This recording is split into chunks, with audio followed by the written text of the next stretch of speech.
Dzień dobry. Trochę jesteśmy tacy...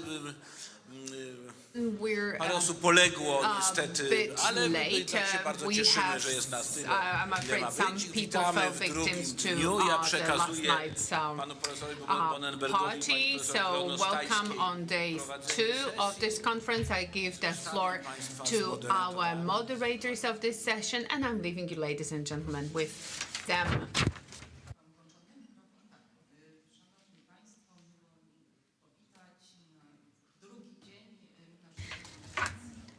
Dear ladies and gentlemen, I have the pleasure to open the first session during the second day of our conference.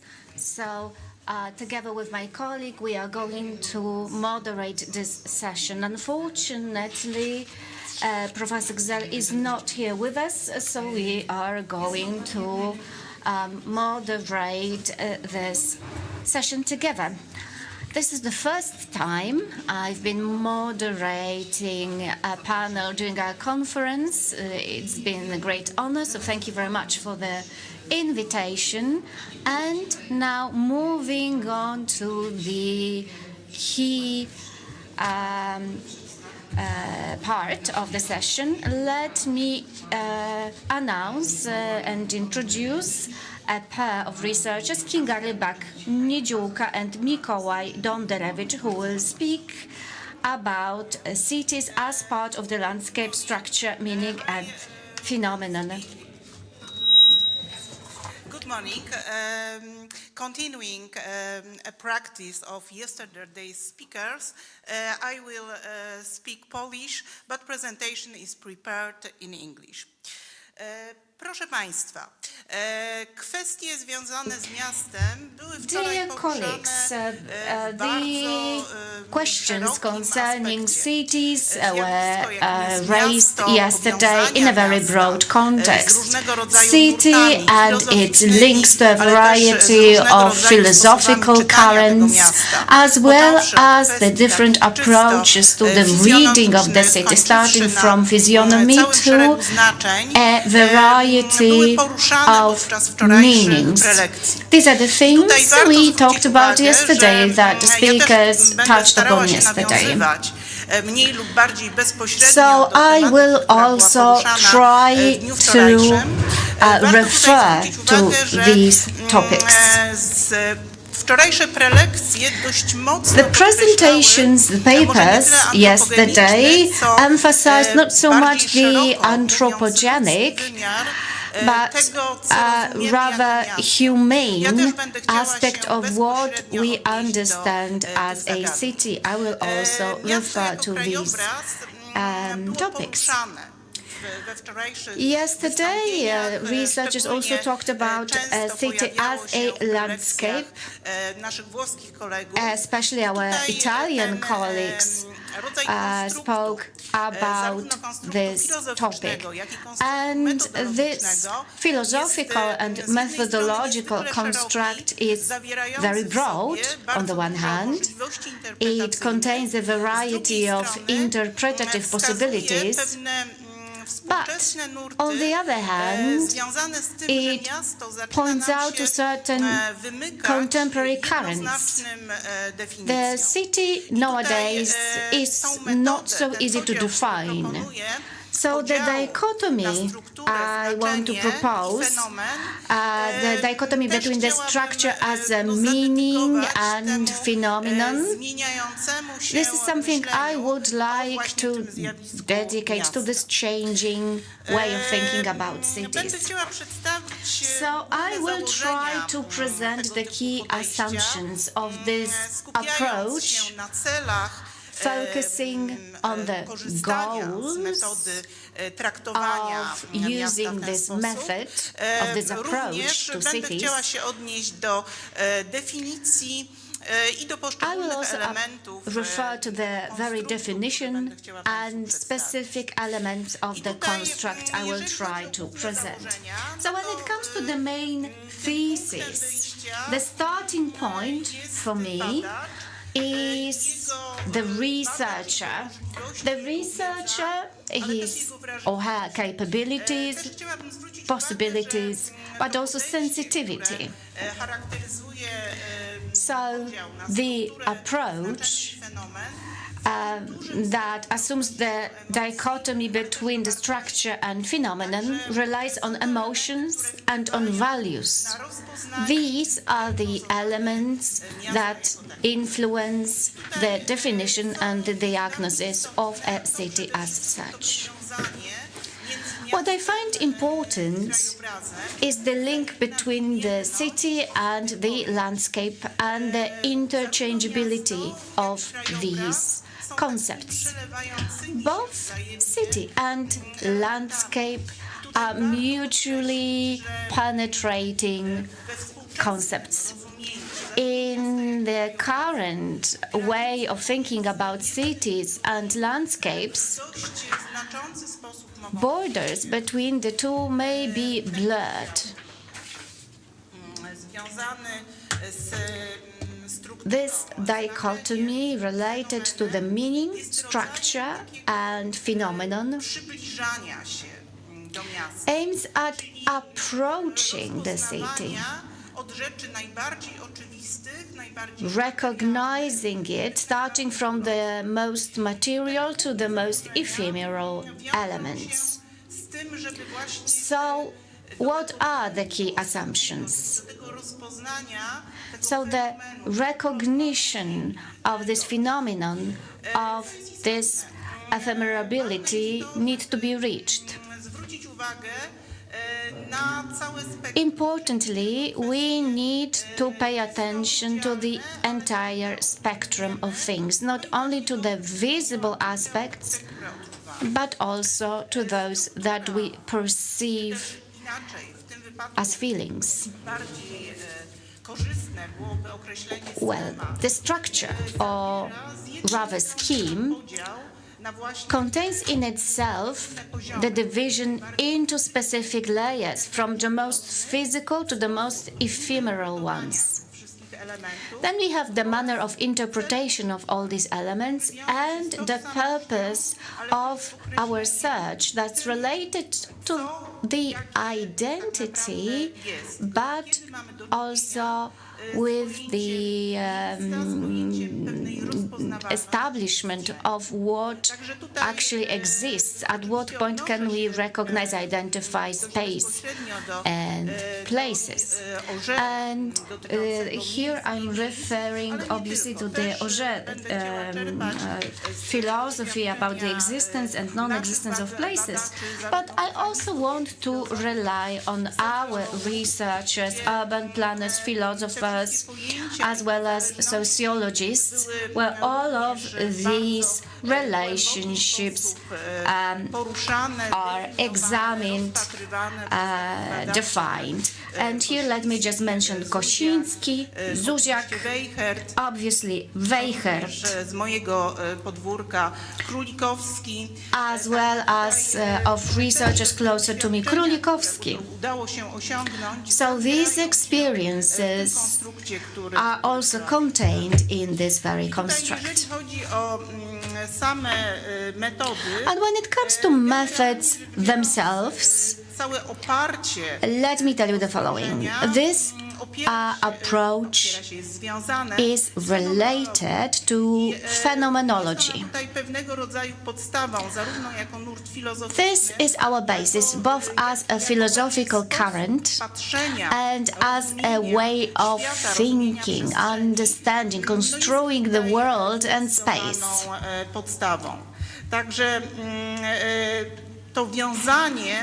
So the linking of the landscape, urban, architectural elements and everything that flows in between these concepts is what creates the construct of a city as landscape. Yet another important thing is the reference to values. However, let me emphasize the values of of genius loci as the ones that define a place. They let us enter the sphere of feeling, of certainty that we are dealing with a place that has its own identity. So these are the aspects that are crucial from this perspective. And as I have already mentioned, phenomenology as a philosophical current, as well as all of the aspects related to the examination of the purely natural structure, the issues related to sociology, to the arts, all of that is contained within the contemporary concept of landscape. It is worth referring to these concepts rather than limiting ourselves to some rigid definitions. And yesterday, we already brushed upon these topics when talking about the city that was interpreted in a variety of different ways and was presented in different ways. We could see different approaches to reading the cities, the system of signs, of the system of meanings. We talked about different models that are applied or helpful for us to read cities. And also in this case, I believe that landscape is also such a term. So all of the definitions that we applied to the city yesterday, they also refer to what landscape actually is. I believe then that these concepts are mutually interpermeable, and it is useful to extend the definition of a city by the possibilities offered by landscape. Okay, so coming back to the city, taking into account what we said yesterday, the way in which we have defined cities from composition to modeling or even programming cities. Well, let me refer to one issue that stood out to me yesterday, even though it was not clearly defined. So I would like to refer to this openness of contemporary cities. So interestingly, this openness is not purely spatial. It is also highly symbolic. This openness relates to both philosophical matters and to mental aspects. At one point, the concept of a city went beyond what we used to associate with cities. So it was really brought to light yesterday, especially in the presentation by Professor Swick, who pointed out to this digital aspect of contemporary cities, the fact that at some point we come across a certain algorithm that cities may define themselves. So it is a novelty. It means going beyond the definitions that we used to apply in the past. As regards the city structure itself, what is important is the elements of the city. In the past, we used to think about very specific elements, architectural elements, for instance, natural, environmental elements. So all sorts of tangible aspects. Obviously, at every stage of city development, the spirituality of cities was also crucial. But I think that it was only recently, over the last several years, that the spirituality, that this portion related to feelings has gained a more concrete shape and started to be applied more specifically to methodology. As regards the concept of a city as landscape and its division into structure, meaning and phenomenon, they are all related to perception. So we can say that we are dealing with a gradation from something that is the least to something that is the most ambiguous. So the first thing, structure, it relates to what we can see. Actually, we could replace it with the declaration, I see, I can see. Structure, all of the material, tangible elements we can see, we can take stock of, we can write down, we can specify the physical dimensions and limits. It falls within the structure. But structure also contains a portion of knowledge. Obviously, most of knowledge will refer to meaning or significance, but all of the physical elements will be contained within the structure. Then the meaning, the things that I know. Once we have seen, we have recognized the tangible material elements, we may move on to think about things we know about them. What is the history? What is the significance? What kind of systems of meaning they construct? So meaning has mostly the dimension related to understanding space, but also with understanding the intent of the space. These matters seem to be the most important. Yet another important thing in catching, so to speak, the meaning is to determine the role of a space in the hierarchy of the entire space or the entire phenomenon of a city as such. So the question of position of the space, of its rank, is also important. And phenomenon, so why? Why is it that certain spaces, certain places astonish us? They are incredible and others are not. Why is it this way? Why? Well, being in certain places, we experience significance. It is an experience. And in other places, we do not feel in the same way.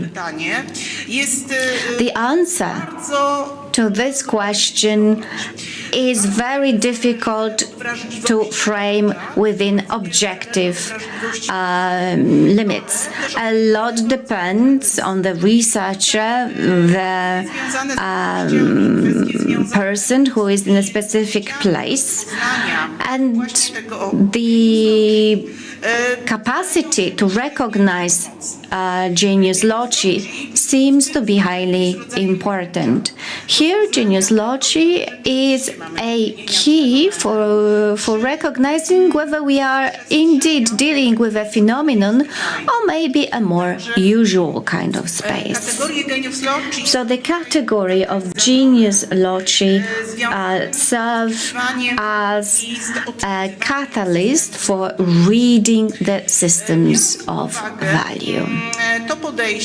Taking into account this approach, we move from the most obvious to the least obvious aspects related to the phenomenon, to these not entirely defined aspects of space. I believe that it is something that is worth considering, that it's a good idea to extend a purely concrete, material way of thinking, focus on tangible aspects on cities by adding aspects of philosophy, tradition, feeling, sensitivity to a specific space. I believe that this can be applied both to recognizing cities, thinking about cities, as well as every single place or space. Thank you very much.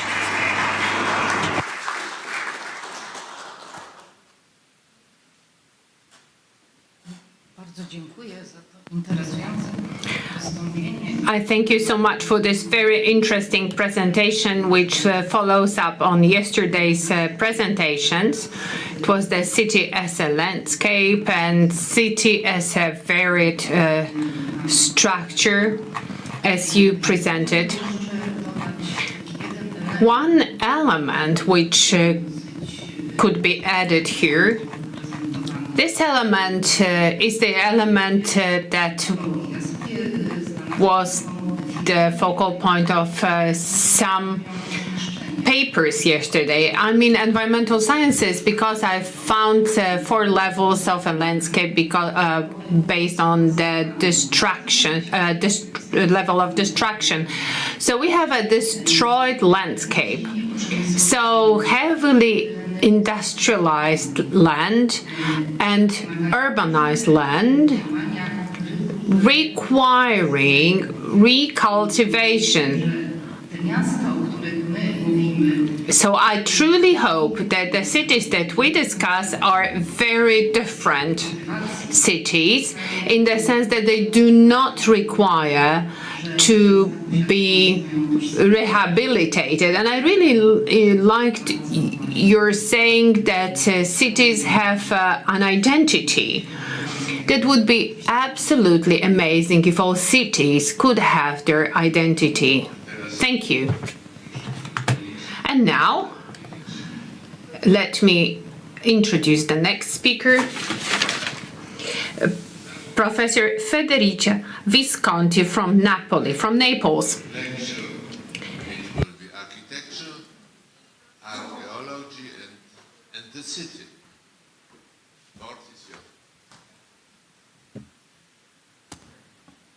Thank you. Okay. Yes. Thank you very much. I'm okay. Okay. Perfect.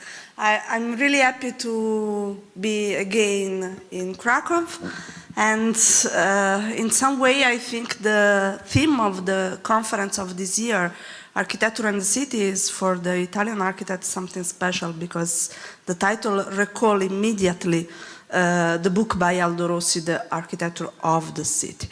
Well, I decided to add apparently foreign word between architecture and city, and the word is archaeology. And I would like to talk about archaeology in 2 different ways. I think archaeology is a lesson for architecture, and I think archaeology is a theme for architects. And I would like to talk about this subject using probably one of the most famous archaeological city in the world, that is Pompeii. Starting from this idea that we need to look at the past with an eye that is not innocent. We need to talk at archaeology thinking at what we want to produce for the contemporary city. And this is the reason why I think archaeology is an important lesson for architects. This is a very famous painting by Fuseli The title is The Despair of an Artist Facing the Greatness of the Ancient Ruins. Probably the artist is so sad because the big statue is collapsed. But I would like to interpret the title of this painting in a different way. I think he is so sad because he feels that it's very difficult to be great as the ancient has been. But the second image, I think architecture is a discipline optimistic for its nature, because we look at the future. And so, this is a contemporary sculpture, but what it is interesting for me is that the title is a famous aphorism by Bernardo de Chartres, like the harvest on giant shoulder. So if we use the past as our giant and we reach the shoulder of the giant, we can look forward and probably produce better architecture. So Pompeii, a lesson of architecture of the city. This is really important. It is a lesson of architecture, but I think especially a lesson of architecture of the city, because there is in the ancient city more than in the contemporary city, three features that are very relevant. Probably the first one is that the ancient city is always built in a strict relationship with the form of the ground. And the second one is the interscalarity of the ancient city.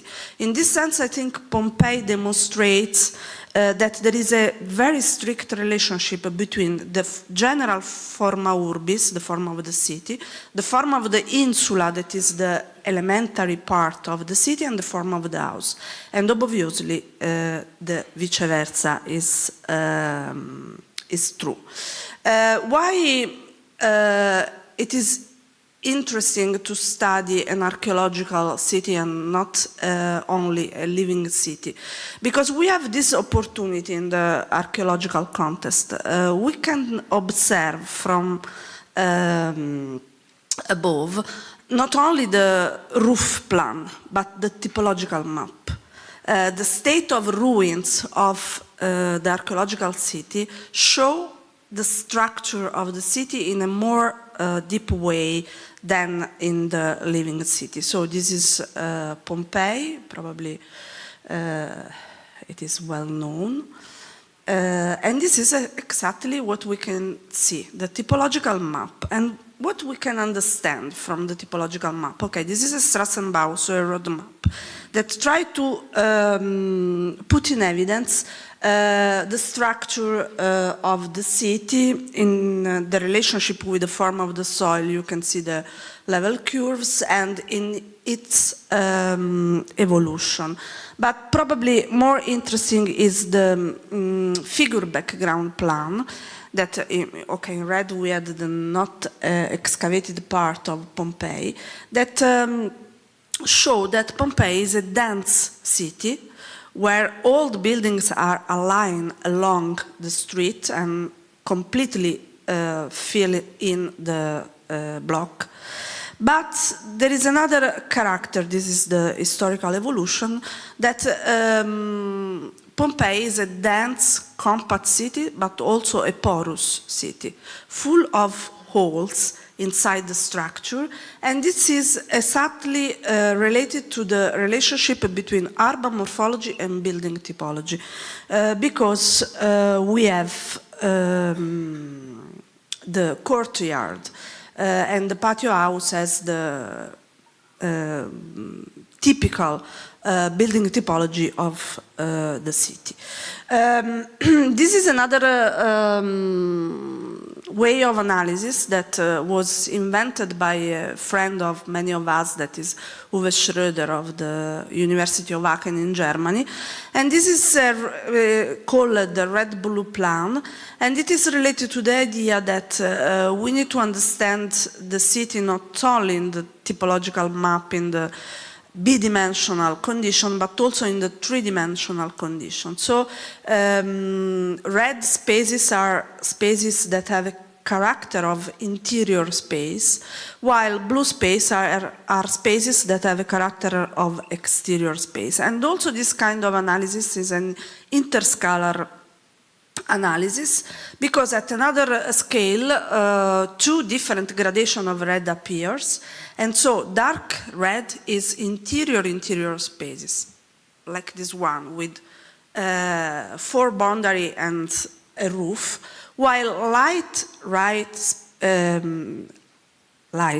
spaces are exterior spaces and are obviously squares, street, but also courtyard, patio, and this define the porous structure of the city and also the richness of the spatiality of an ancient city. So in an interscalar path from the form of the city to the form of the insula, we can imagine how the city was settled in the past, starting from the road plan that in the Roman city is frequently based on a block of 35 meters by 110. 35 is a very special, important, relevant measurement that explains the relationship between the form of the house and the form of the insula, because this was probably the originary settlement with what we call domus elementare, on an enclosure of 35 meters by 18 meters, and the house based on the north line of the enclosure in order to face the south. Obviously, there is an exception on the main street because when a street is more important, it is interesting to have the entrance of the house from the main street, so the house rotated. And here we have, following the theory by Gianfranco Caniggia, the idea of how the urban fabric of the Pompeii block evolved. And so we can see the interscalarity, especially in this insula, that is the insula of the tragic poet, where the house of the tragic poet is. And this is the demonstration of this theory, because on the drawing of the insula, we can see that the house that we imagine is the product of the process of evolution of the building typology is exactly the house of the tragic poet in some way, obviously in abstraction in some way. This is the house as it was discovered. Many travelers thought that archaeology is a lesson, and so they very often try to imagine the house in the original aspect, even if we could say in some way this is not only an imaginary reconstruction but also a project for the future. This is the house today after a restoration in the 60s that decided to restore the original spatiality of the house, and so we can walk through the sequence of interior-exterior spaces that is typical of the Roman house, through the atrium, and looking at the peristelium, where you can see that the small temple is not exactly in the middle. This is a strange thing, but is based on the idea that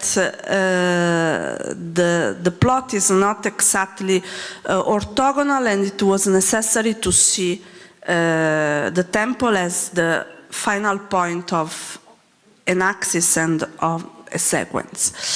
This is the peristelium, this is a reconstruction, and this is an image to say that the ancient house can be really understood if we can see in the same way the map and the section, because yes, we have the sequence of spaces from the entrance through the atrium, tablinum and peristelium, but in the section we can appreciate that there is a dynamic sequence, because we have a sequence of space that are small in section, not very high and without light, and then the space enlarge itself in the atrium and in the peristelium looking at the sky.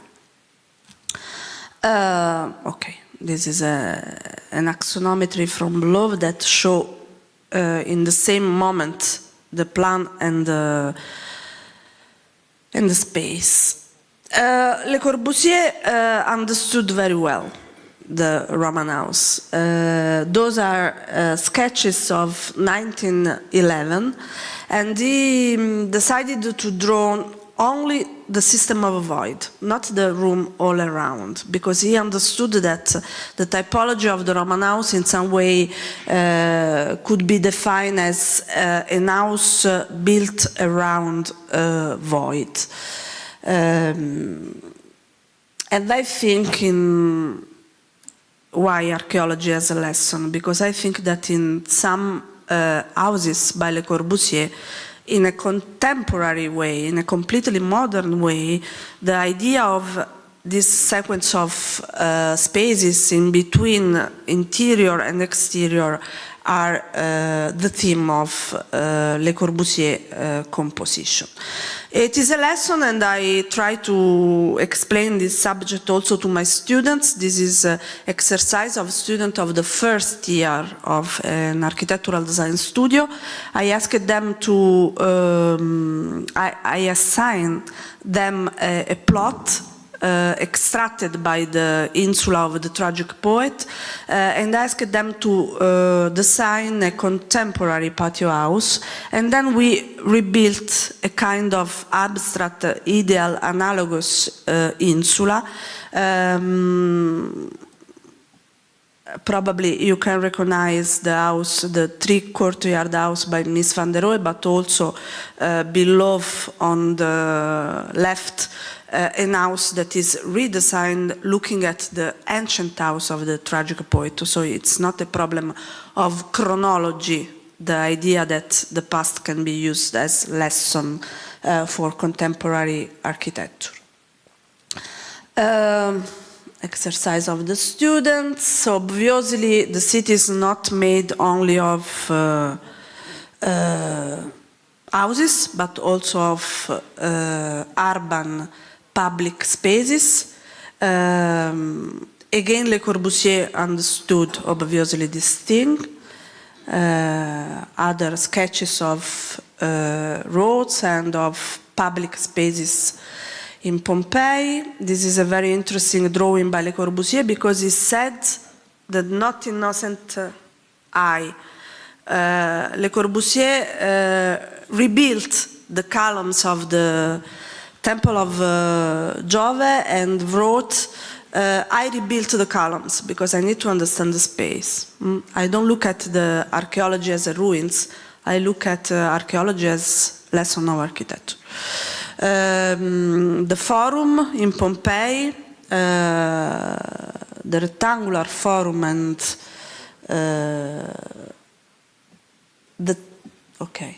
many images. The triangular forum, different kind of urban spaces. This is the cover of the book that I published some year ago with all this subject, but in 3 minutes I want to show you a project made in a workshop with the students together with Renato Capozzi on Pompeii, because archaeology is not only a lesson but also a theme for architects. Okay, this is the cover. within an international activity of a blended intensive program with the University of Germany, Austria, and Netherlands.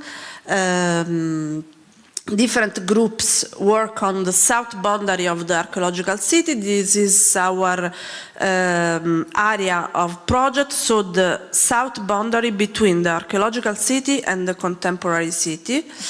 The form of the soil. Here you can see the difference between the archaeological city that is clear in its structure and what happened out of the boundary of the archaeological city, where we can recognize the same clarity of form in the contemporary city.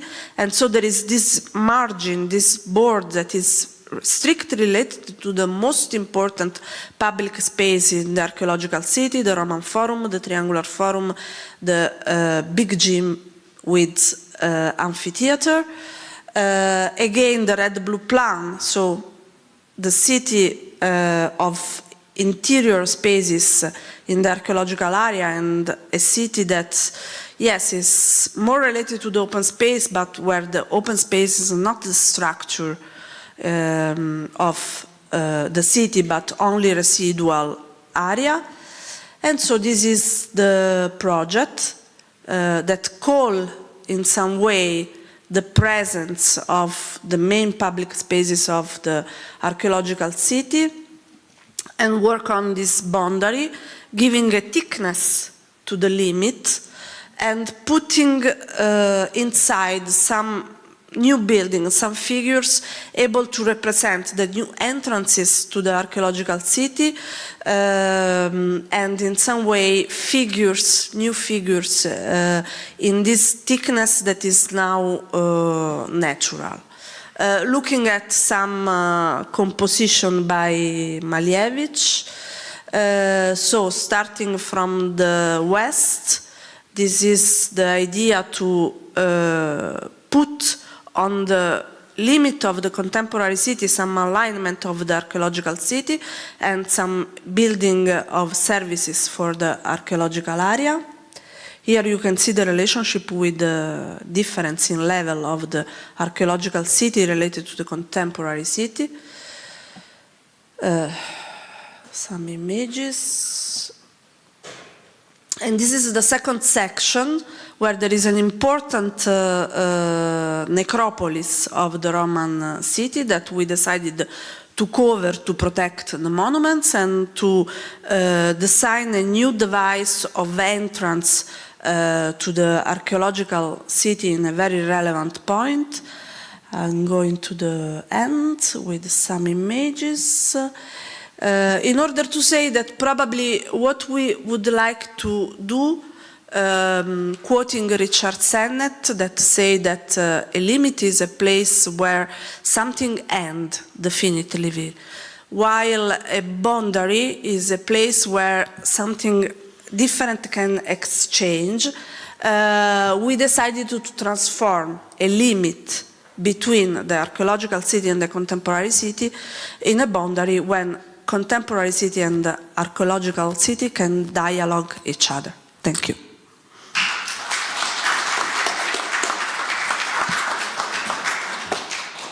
Thank you very much. Bardzo dziękujemy za Thank you so much. i intrygujący. Thank you so much for this very interesting and very intriguing paper on archaeology and its inspiring applications in urban planning analyses and when analyzing architecture. Actually, I wrote down some interesting aspects. You, madam, touched upon them.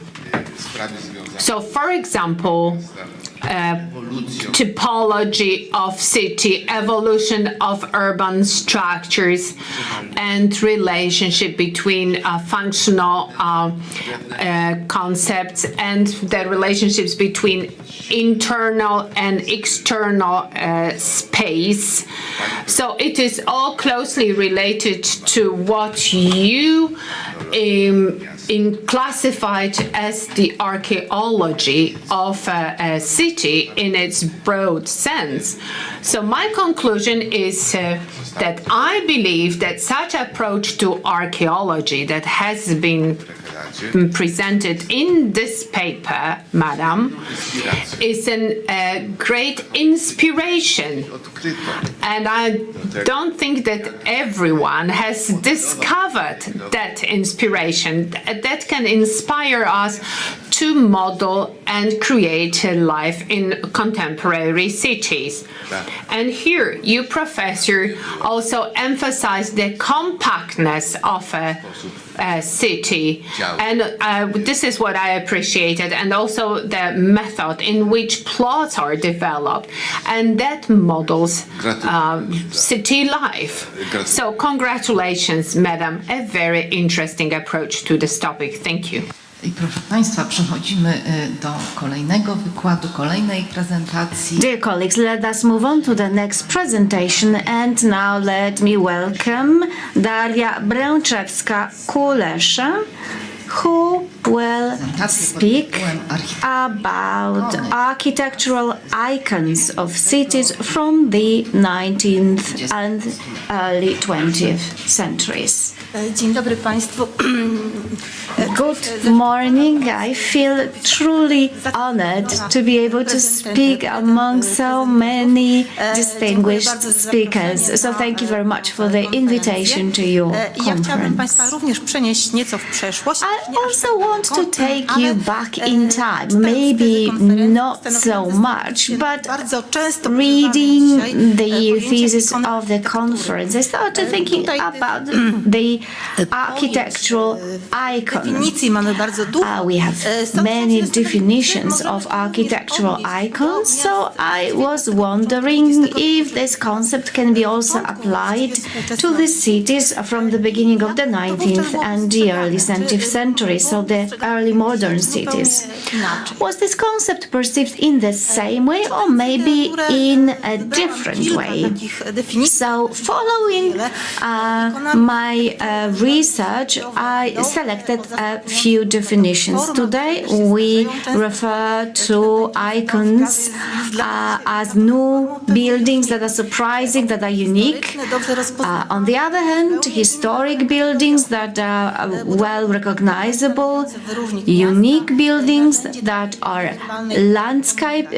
landmarks in cities and that are used as tools of non-verbal communications. These are the most common definitions of architectural icons. So the typical features are this unique nature, recognizability, general accessibility, originality, exceptionality, authenticity that links the building to the place and its residents, and the fact that they support the identification of cities and help it to build identity. Yes, typically we associate these architectural icons with specific cities. So what are these icons? Ancient buildings, certainly like Egyptian pyramids or temples, Greek temples, amphitheaters, including the Roman Colosseum, as well as medieval architecture. We are in Krakow, so we typically associate Krakow with the royal castle or with a cathedral. Malbork would be associated with a castle as well. The Notre Dame Cathedral would be associated with Paris, even though we have many cathedrals dedicated to Mary all over France. Then engineering structures. They have become icons in the modern sense of the word. I have added many of them, including the Eiffel Tower, and I believe that many other buildings will come to my and our minds.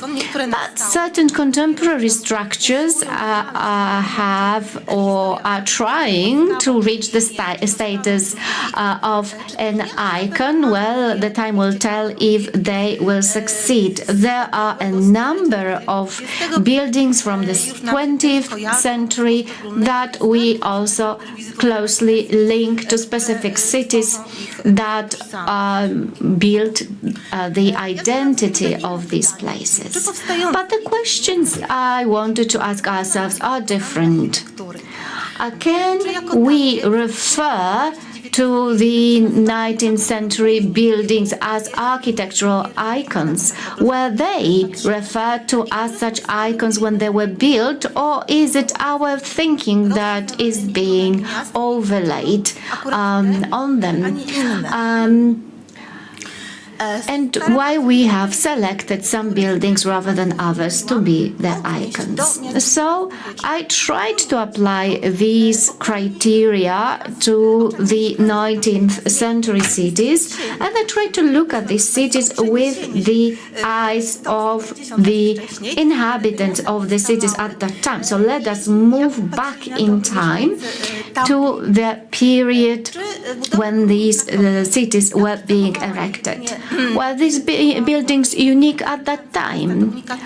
Were they characterized by this unique nature within the urban tissue? Well, we can say that they distinguished themselves from the rest of the building, but given the fact that we did have globalization to some extent already entering our minds, I believe that the most unique ventures were the great engineering investments. This was something that was widely written about. Well, recognizability. I believe it was also local, so the buildings were recognizable in a specific region, but in a broader sense, they were known to the experts on architecture, to artists. They were described in professional journals, and of course, they were recognized by the residents locally themselves. Well, the uniqueness and originality. But the 19th century was not particularly original. There were certain buildings that were recognizable because of the function. Today, when walking along the city centers, we do recognize the old building of a post office or a railway station. So they were not particularly original. They repeated themselves within specific countries, or in Poland when we think about the influence zones during the partition. The most important issue of these buildings, I do not want to call them icons, were the contribution to building the identity of a place and the accessibility to the general public. What we need to bear in mind is the fact that at that point the identity and the identification of cities were built in a completely different manner. There was no internet, obviously. At that time, the cities were promoted mostly via postcards. So the key landmarks, parks, buildings, theaters, museums, or other public buildings were being documented on postcards. There were also guidebooks with many photographs that presented the urban achievements that were the source of pride. These guidebooks were written a little bit differently, so we were used to speak about industry, or were also meant to invite other people to come and settle in the city, praising the good living conditions. Obviously, there was also specialist press that described new buildings. For instance, there was a villa in Bydgoszcz that was written about in Germany, so even smaller townships could find their way into professional magazines and journals. I have selected selected a few categories of buildings that performed new functions or were absent from cities until the 19th century. So they distinguished themselves, they stood out in this urban fabric, and they had special function. I refer to them as temples because people visited them on special days. These were not buildings that would be attended on a day-to-day basis. Typically, people would be dressed up, so they were treated differently. I divided them into 5 categories: the temples of arts and sciences, the temples of money, power, technology, and the urban lifestyle, because that was the period when the urban lifestyle started to be formed as the population started to move towards cities. So some of these buildings existed before, but not in the same form as in the 19th century. So the temples of arts and sciences, so theaters, operas, music halls, concert halls, museums that were attended by even bigger numbers of people than today. These buildings referred to the archaeology or to the architecture of the ancient temples, and thus the double meaning of this word temple. So these buildings stood out from the urban tissue. They were erected on main squares. They were often surrounded by greenery. They were also often large. That depends on a city. And they were often also promoted on postcards. They also indicated the high social status of a city. Every city wanted to have a theater because otherwise nobody would come to live there. So these were the places of entertainment and so on. There were also museums where you could find out many interesting things. These were not only art museums, but also theme museums. And so these are the references to there were also frequent references to these ancient temples that emphasized this status of these buildings. Well, the second category, the temples of money, so banks. And here we have a variety of buildings with different functions. So banks that gained the importance with the development of cities. Many entrepreneurs needed money, so these institutions grew in size and they had to look appropriately. So they needed to have impressive seats that would combine this temple symbolic. So this is the edifice of the Bank of Lithuania.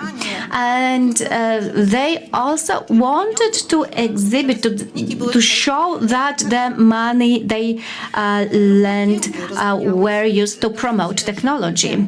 And also commodity or stocks exchanges developed very fast. The buildings became greater, more transactions were taking place, and they also had to stand out from the urban tissue. And finally, the representative buildings that were both the seats and the representative buildings of companies. So most of them were, for instance, insurance firms, such as the Corona Palace in Prague. That was the seat of a joint stock company offering life insurance. Well, such buildings often also contained some living quarters, but they were to showcase the wealth of the company. And then the temples of power. There were many representative, huge, impressive edifices hosting parliaments and courts that had to match the position of the authority. The decoration relied on the history of the region, the judicial tradition. They contained a number of symbolic elements. Today we have some difficulties reading these symbols, but people in the 19th century were educated enough to recognize them. And the last type of temples are the temples of technology. So engineering structures, bridges, buildings related to railway, to underground structures, because many underground lines were being constructed at that time. Also, factories, many of them were constructed in this modern technology, and sometimes there were buildings as this library, Saint-Geneviève library in Paris, that had an internal structure that was displayed. It was still being ornamented, but it was being shown, it was not covered. And finally, the temples of new lifestyle. This is what I refer to parks, huge green areas created in the second half of the 19th and at the beginning of the 20th century, when people realized that once you live crowded in your urban townhouses, well, you need some space to relax. These parks were very important. They were fitted with recreational infrastructure. You could row, you could use a boat, you could listen to a concert. So you could spend your time nicely if the weather was fine. And this is just a leaflet advertising healthy lifestyle. And here the Hyde Park in London is referred to as the green lungs of the city. I don't know what it was like elsewhere, but in the Prussian sphere of influence, every resident was expected to live within a certain reach from a park. So there were many parks being established in cities at that time. And to sum up, let me say that the 19th century produced its specific architectural icons. I believe that from the perspective of the resident of cities from that time, we would approach this topic completely differently. They were used differently, construed differently than today. They were rather some landmarks promoting the city, promoting both the big cities as well as smaller townships. And that's the same role these icons perform today. So that was an advantage of a city. Every city had something to promote on a postcard. Today, taking into account the costs of constructing the icons as we understand them, well, it is not within the financial reach of every single town. And many of the buildings erected at the end of the 19th and at the beginning of the 20th century are the buildings that we do associate with specific cities. These include the university buildings, buildings used by authorities, theaters, operas, or famous parks. They originated in the 19th century. There are also many landmarks, icons recognizable locally. If we live in a certain area, we still recognize them unless they were destroyed during the Second World War. They make cities and towns more charming, and they build its identity. Certainly the reason for the survival of these rather than other buildings was the fact that they became part of the urban tissue. They performed important functions and they were deemed important by the residents. So those buildings that have kept their status of an icon to this day will remain icons. But those that were erected recently, well, we need to wait and see whether they will keep their identity of an icon. And here one more image. Well, it's an icon of a different type, not related to a city, related to a king that nearly ruined a state by building this edifice, but certainly it is an architectural icon as well. Thank you very much for your attention. Bardzo dziękuję za ten interesujący, Thank you so much for this interesting presentation. nieco dyskusyjny. Ja się And actually, it gives rise to a debate. I like very much the fact that the concept of icons in architecture has been touched upon. We have defined to a certain point 7 wonders of the world, but then we have some debates, sometimes heated, about icons and what they are. So this attempt at defining an icon is very much appreciaed. I wrote down certain concepts here from this presentation. So the term icon seems used too frequently, I'd say. So as you said, the future will show or would show whether these icons stand. So I think it's worthwhile to mention Guggenheim building, Guggenheim Museum Complex in Bilbao. So history has showed that that building would be and will be classified as an icon. All architects, in particular the old architects, those who have reached a certain level, who received the Pritzker's prize, they would like to leave their works as icons. So now, let me invite Professor Grzegorz Nawrot from the Silesian University of Technology in Gliwice. And the title of his paper, his presentation is Home, Dwelling, Building, City, Architectonics.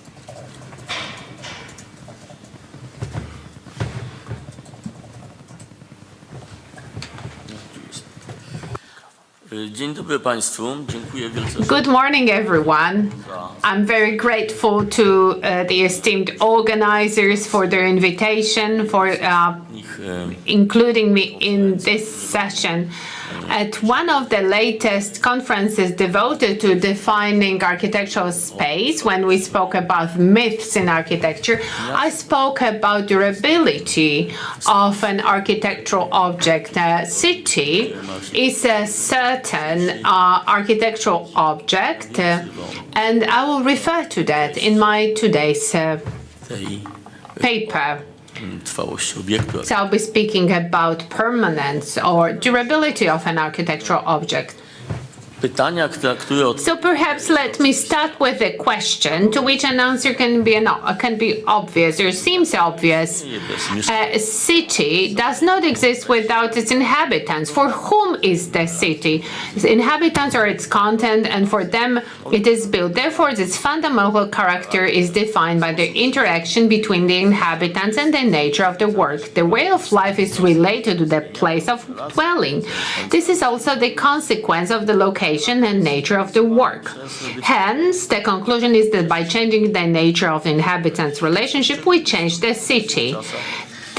So it is particularly important nowadays when we have that major impact of digital and IT technologies on communication. And that communication emanates through the structure of space. So a city can be considered on many levels or from different angles, but it still remains a system. And then we have live organisms. So cities as live organisms, they live, get ill, and die. Cities die in many ways or in multiple occasions, and the consequence of a death of the content is the death of the matter, replacement of the matter or the content by new content on matter is a certain form of durability. So the death of a city in its current definition occurs in other areas too. So it results from a certain transgression. The initial compact city, after going through that stage of matter dispersion, becomes a hybrid city. And that is the result of the operation of the ITC and digital technologies. Space is expands by adding certain areas that have not been used so far. And the relationships were shaped by this technology, material elements, tangible elements, which are the emanation of transformed activities of the residents come here. So that was always the case. Certain objects would disappear, certain professions would disappear. All objects were subject to transgression. But nowadays we have the whole system which is transformed and rebuilt. So as a result of the application of digital ICT technologies. So the image of a city changes, technologies are determined by our way of life. So similarly to spots and places described before, there is this dispersed virtual non-city. It covers larger and larger areas of immaterial cities, and technologies determine the lifestyle. So therefore, a seemingly simple and easy answer to that question that I asked at the beginning of this lecture is not that obvious anymore. So it's about potential interpretation of perception. So that formats different areas of our life. Then when we have different definitions, we use different criteria for assessment, important and non-important features. Cities could be named, but it's more important to define them. To słowa przywoływanego wczoraj Yesterday, Italo Calvino was quoted several times, and let me say that the adoption of an ambiguous idea which determines actions results, therefore, in the designation of the key criteria expressing it and omission of marginalization of others was possible to try the name cities, but it's more difficult to define them. So we have Montalcino, Siena, and then Assis, made of stone, the city of Warsaw, then American cities like San Francisco and Atlanta, Georgia, Mumbai, in India, and then Las Vegas and Dallas. San Jose and small Greek Skopelos on a Greek island, Chancay and Sao Paulo, made of concrete. Each city will be interpreted separately. They can be interpreted from a viewpoint of an urban planner, architect, sociologist, psychologist, historian, cultural scientist, archaeologist, geographer, physician, and biologist. So the interpretation would vary. What is important is the description of a city and its name that comes with the description. So the name is the coating or the framing. So this vectoral structure for opening the space anticipated for a house is one of the points here. So Mons and Romer's theory can be referred here. So a house open within this space of a house and relating to Albertis to the larger space of the city. So we have that internal and non-internal dwelling. So expansion of the intimate interior of a dwelling is understood as a constellation and a set of mutual relations. So we have a place to sleep. and the third place and reference to exterior. So it prompts us to build dispersed houses. Functions of a compact house are transferred to the space of a large city. If we interpret a home as or a house as this home concept, when we move that home concept outside that intimate zone, no longer ensures intimacy. According to Plato, everything that we see and perceive with our senses is an imperfect imagination of the world of the ideas. But then in the world of the ideas, everything is permanent and never changes. So it's like a sensory world, which is dependent on its prototype.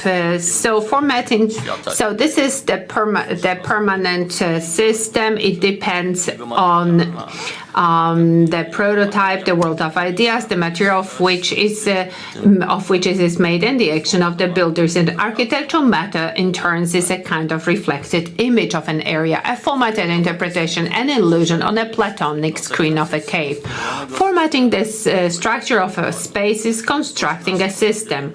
Architectonics, it involves constructing everything on several levels of design. So it's above the architecture and the architectonics. And then we have a structure built on multi-layers by using various immaterial and tangible and immaterial matters. And the concepts, urban planning concepts, are its immaterial emanations, but also to some extent may reflect its image adequately on the screen of the Platonic cave, which I mentioned. That system can be constructed and also perceived in multiple ways. And so in 1159, John of Salisbury compared the city to a human body. So the hands and feet of the city were, according to Salisbury, the houses. 400 years after John of Salisbury, the city of Zamość in Poland was built, which was founded with the assumption that the castle was the head, and the market square, the Zamojskie Academy, and the Roman Catholic Cathedral were stomach, heart, and soul. So we have these aspects: integrity with the nature, animate, and inanimate, and then we have similarity to the structure of living organisms. The latter stream identifies likening by superficial interpretation. It is mentioned by Virtuvius Villard de Ronecourt and Giorgio Vasari. And then we have the second narrow interpretation by Hugo Hering, Alva Alto, and Cas Osterhuis. Of the classical categories classified as indisputable truth, I believe that strength or durability is the key thing, because it indicates when there is life and when the city dies. So a city can be also strong or permanent in a symbolic or metamorphic way. The key concept is the name, the connotation of a name, and the concept. So we have Petra and Palmyra, two dead cities of the Middle East. Different symbols of passing carry different interpretation of dying. These are two different systems. Petra, organically and integrally connected with animate and inanimate nature, it's a certain cemetery, and Palmyra is succumbed to and based on the territorial concept, suddenly annihilated.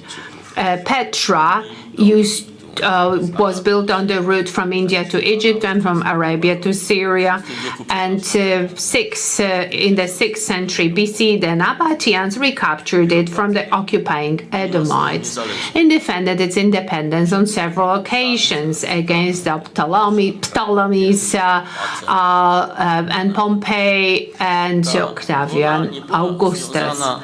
Tylko z działaniami militarnymi. And Petra was not only related to military operations.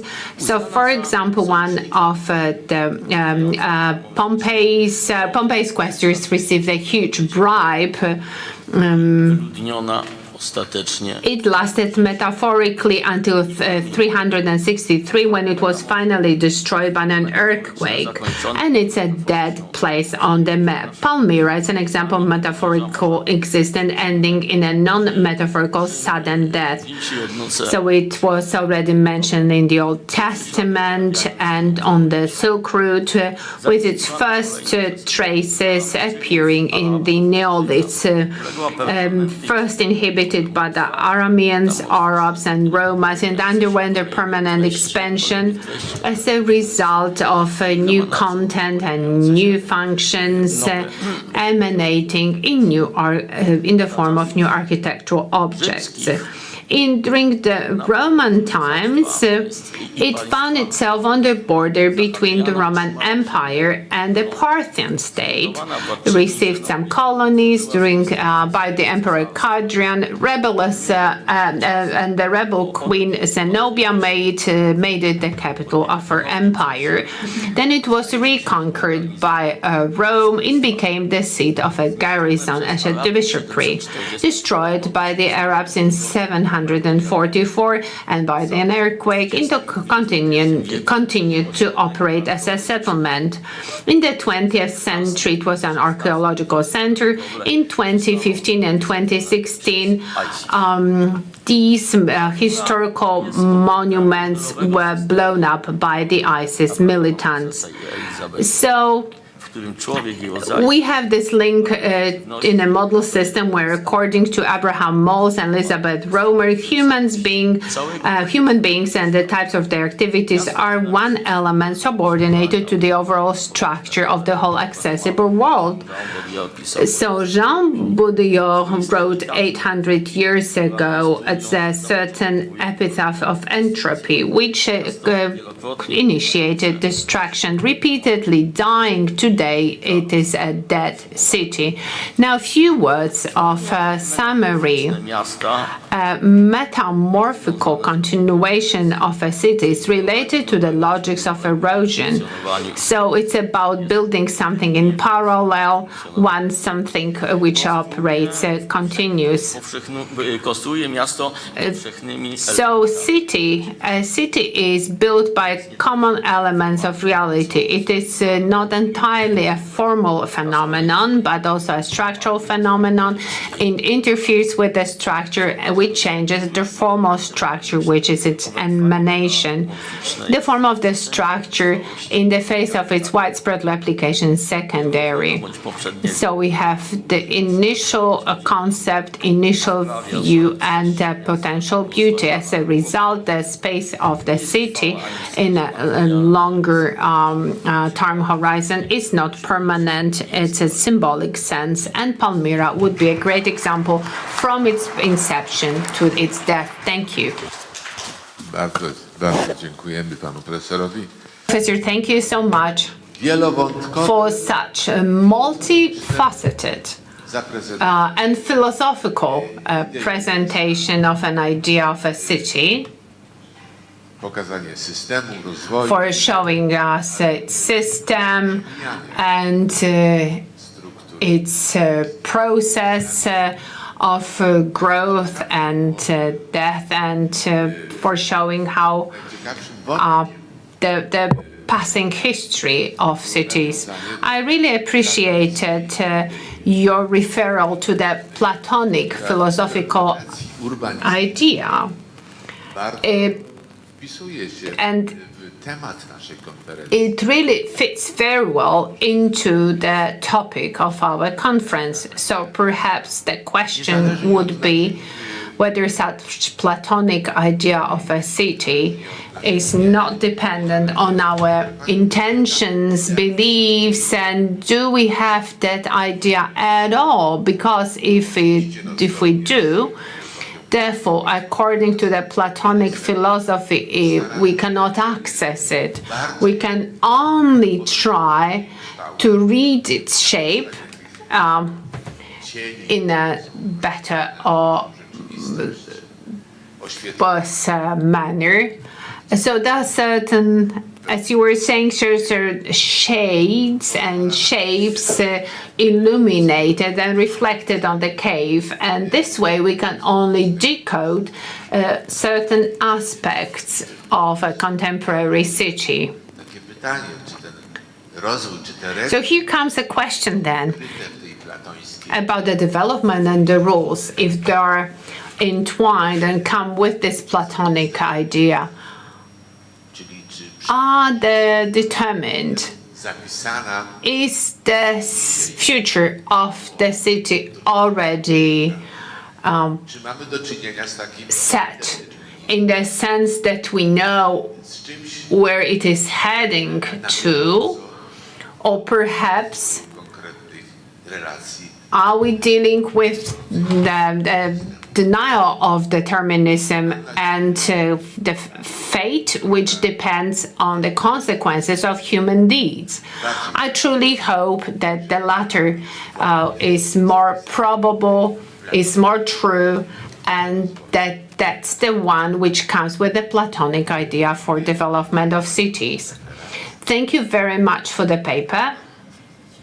relaksu. I believe we deserve some refreshment and coffee. 15-minutową przerwę. Wracamy o godzinie So it's a 15-minute break, and I'll see you back at 12:20. Thank you. Przepraszam, szanowni państwo, Ladies and gentlemen, właściciel samochodu SG1585 ma zostawione światła włączone. it's an announcement about the vehicle. It's an announcement about the vehicle. SG1585T.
Proszę Państwa, zaczynamy. Dear ladies and gentlemen, dear colleagues, let me open the second part of our morning session. We are here to discuss until 1:15. Then we have planned a discussion and a lunch break. So now let me invite Professor Marta Pieczara of the Poznan University of Technology. And the topic of the presentation is Architecture Without a City, Genius Loci as the Architect's Work. Good morning, dear colleagues. First of all, let me express my gratitude for the invitation. I am truly honored to be here today to share my thoughts on the spirit of place and whether architecture can create this spirit genius loci without a city. Can we design uniquely valuable architecture with genius loci, even if it is not located in a specific urban context? Let me start with my motivation. Why does genius loci continues to play such an important role in our research? Well, we have already mentioned it today. Well, I've been inspired by what we see in our everyday lives. Yesterday, someone quoted Winston Churchill. First, we shape our buildings, and then buildings shape us. So, as architects, we have an immense social responsibility for our designs. By designing, we create public space, and then future generations will identify themselves with that space. And now let me give you a couple of examples of spaces that people identify with. What are the problems of our public space? Well, chaos. Placelessness is a great word in English that is hardly translatable into Polish. So it's the sense of the lack of space. Then we have also indifference, the lack of authenticity. But on the other hand, if you want to present the opposite qualities, so instead of chaos, we want to speak about harmony. Instead of placelessness, we want to think about uniqueness. And today we also heard a presentation about icons. If you want to talk about identity, authenticity, we continue to quote historic examples. And the opposition between the older places, the icons, and the contemporary spaces that we experience on an everyday basis, in a way, undermines our work because we are talking about things that have already been created. So even today, many beautiful things are being created. These are examples from Szczecin, from other places in Poland. So they do have the genius loci, but it's a borrowed genius loci. These buildings have supplemented the existing urban tissue. They refer to the important places, functions already existing in the towns and cities. So my question is, can we as architects create unique spaces without a city? Just in vacuum, in a void? And if so, what kind of methodology, what kind of design tools could be of help? Let me start with some theoretical background to this problem. No doubt you are well aware of some of these terms. Nevertheless, it is very important to explain the logic logic behind this problem. First of all, the idea of genius loci in the ancient Rome was interpreted as the protective spirit of a place. Today, this term is so widespread that there is a variety of pronunciations. Americans would say genius loci or genius loci.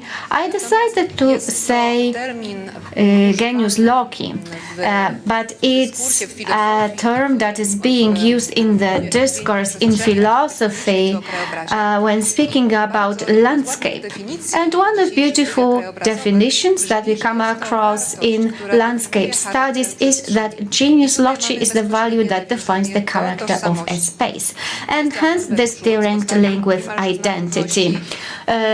Schultz almost identifies the identity of a place with the identity of a person. He writes that the identity of a human assumes the identity of a place. So the identity of a place is the foundation upon which the identity of a person is being constructed. So what is the locus? What is the place? The idea of a place has been also defined multiple times, including by Alto Rossi, who was already quoted, be it yesterday or today.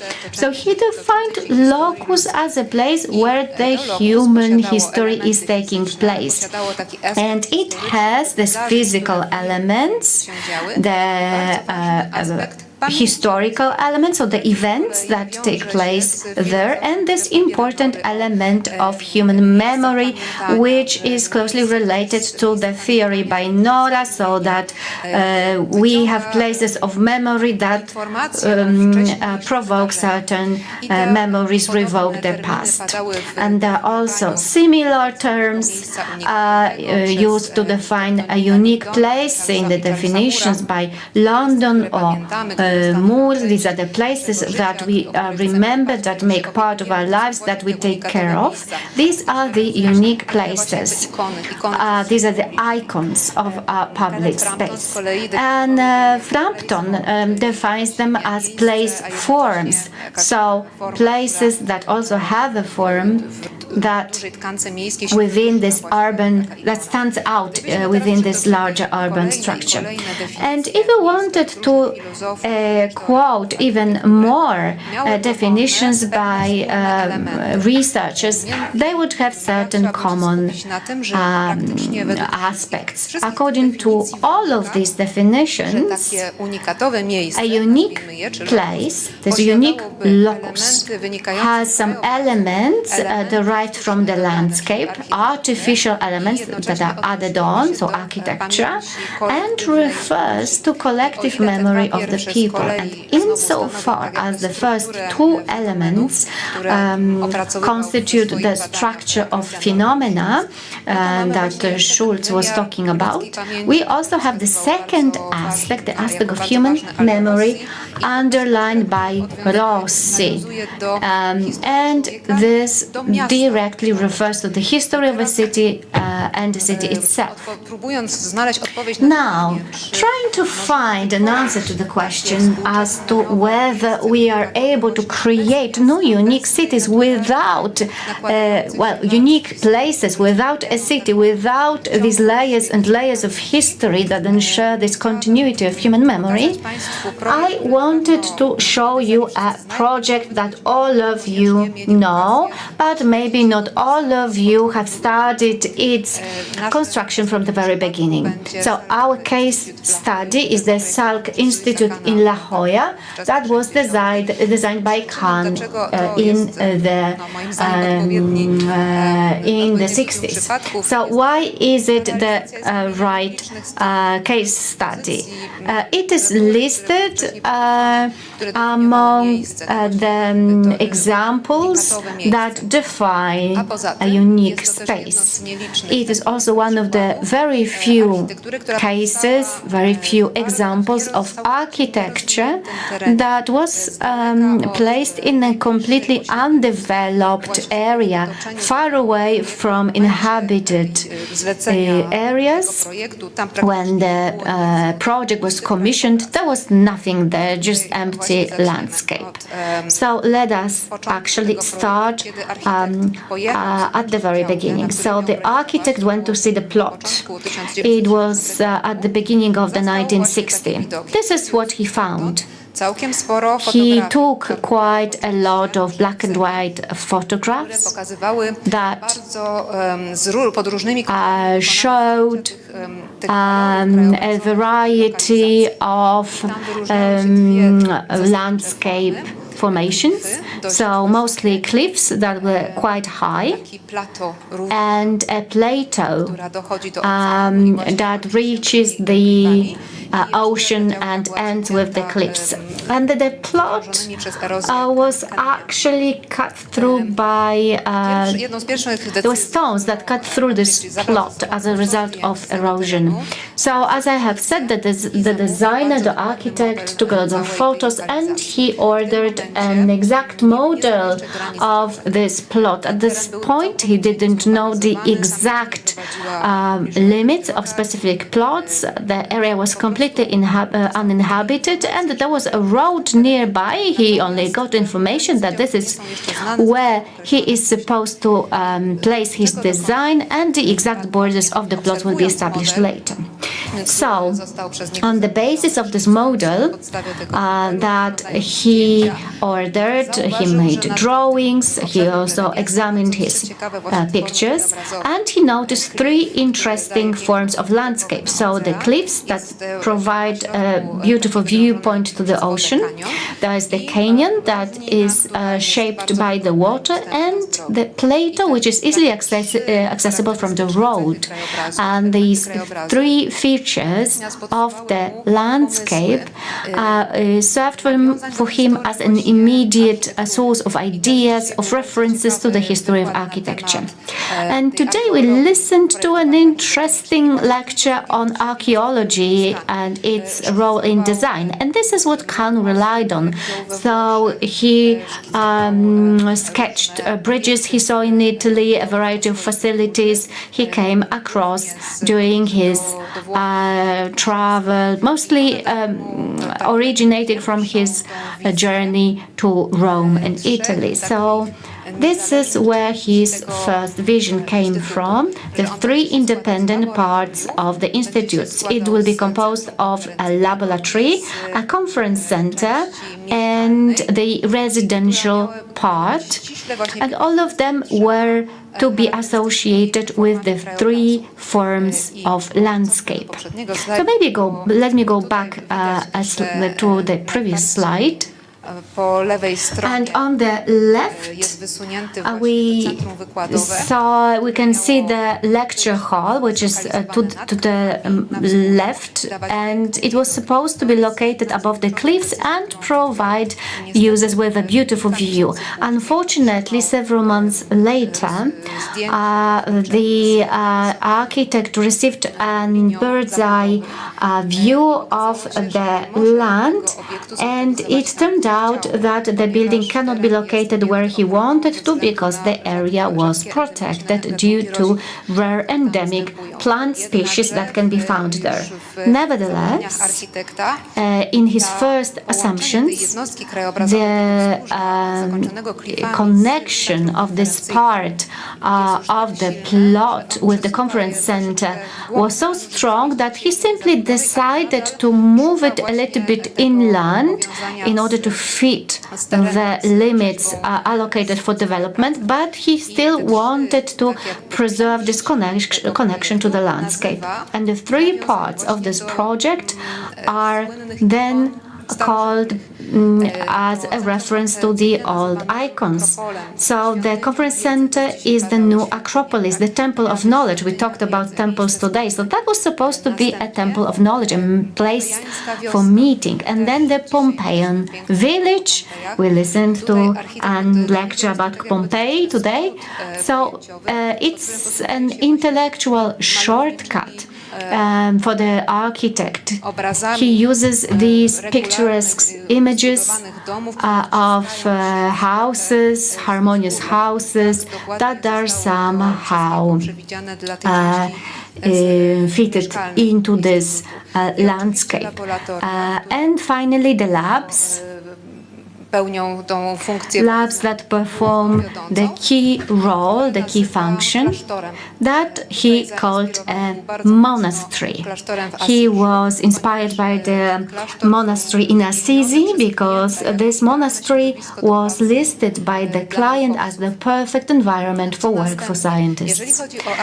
Okay, so as far as architecture designed for the purpose of these three units that are linked to the landscape, we can see that the architect has used a variety of methods.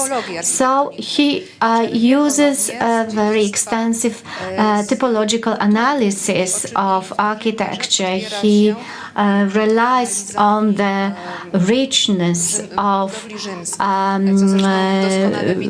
ancient forms, including here the Roman architecture, as you can see in the sketches in the section. So let me emphasize once again the aspect of landscape, the fact that the landscape is so beautiful that the building is supposed to sort of crown the cliffs. It is transformed into this round form of the buildings that offer these beautiful views. So speaking about this project, we cannot disregard light. It was one of his key assumptions. In his previous works, he came up with the idea of a double wall. What was it about? The building was surrounded by the second wall that was also inspired by the ancient Rome ruins. And once again, archaeology links beautifully to this project. And having calculated precisely the distance between the first and the second wall, we can ensure that the windows are shaded during these key periods of the year when the building could be overheated. Now, today we use computers for this purpose, but to make sure that this was exactly the effect, a model was simply erected on the plot, and then observations were carried out to see if it actually works or not. And then color. Louis Kahn focused on the effect that the light will create on the facades of his buildings and how to modify this effect so that it is harmonious with the landscape. So he was looking for the right hue, he was looking for the right color. And now over to the residential part. It was supposed to be based on the archetype of the Pompeian village. So he was also looking for the right typology, the rhythmical objects that are here squeezed into this canyon. He wanted also to use this picturesque quality of the cliffs, of these small oases of greenery with trees. And then the labs. The laboratories were supposed to be inspired by the monastery in Assisi. Originally, there was a garden in the middle, and the cells, so to speak, of the scientists were to provide a garden view. But then, as a result of cooperation with landscape architects, the garden was replaced with this square. It's a public space with a water body, and it's considered unique worldwide. So people travel there to look at the ocean, and Louis Kahn managed to create this project in a place that was deprived of any kind of urban context. When it comes to the rooms that were inspired by the cells of monks that face the internal court, let me here explain why they are located every second floor. Well, the client said that the worst thing for scientists in this area is the sense that just above you there is another scientist who is one step ahead of you, and the scientists that work on developing vaccines. So, light. Let me once again tell you that this placement of the walls at the angle of 45% is not accidental. It provides shade during the summer season.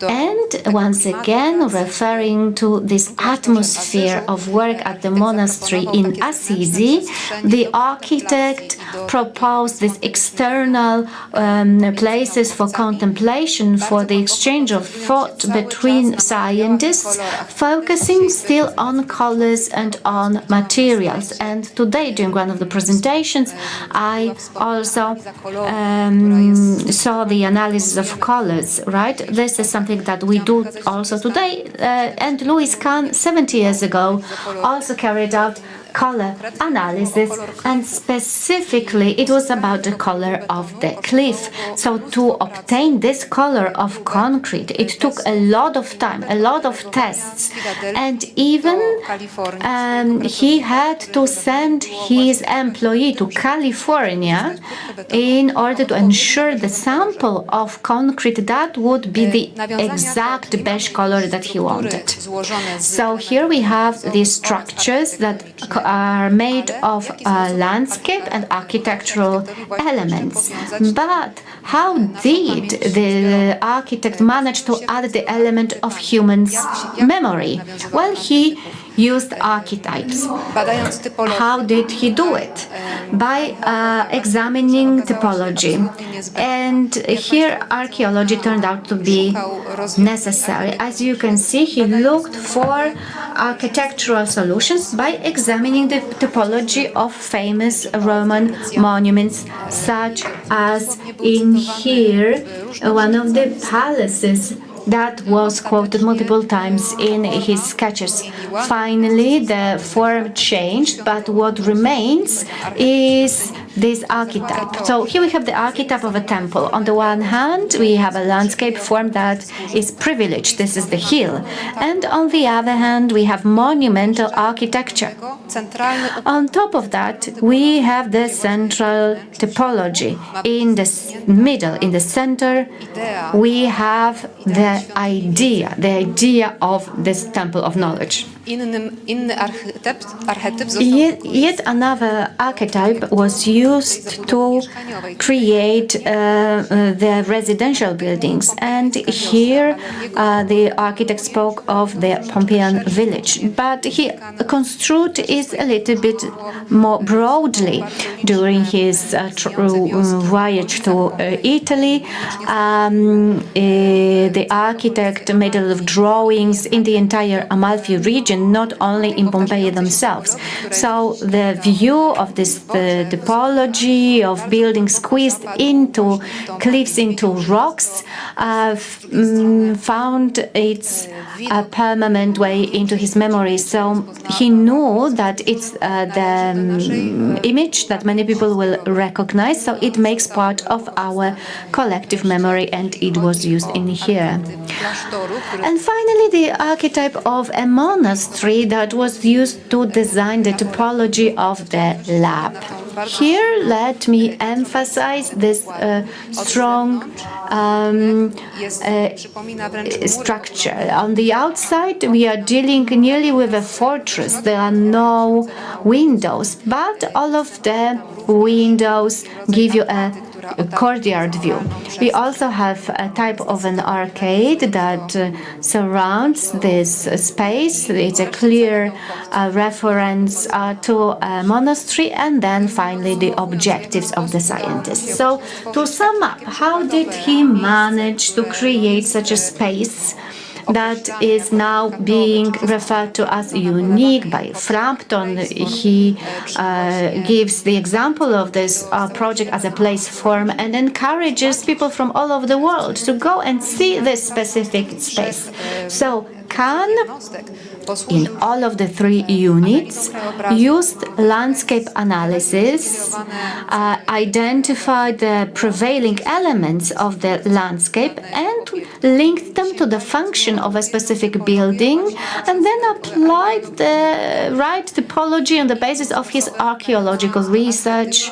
And that's he referred to the archetypes that are deeply rooted in our collective awareness. So to sum up, the project procedure applied by Kahn, who succeeded to create a unique place without the context. First, landscape analysis, functional analysis, typology, and then by combining the 3, he referred to the archetypes rooted in our collective memory, and as a result, he created, apparently out of nowhere, this genius loci. But in fact, it was the outcome of his work and of the many analyses he carried out.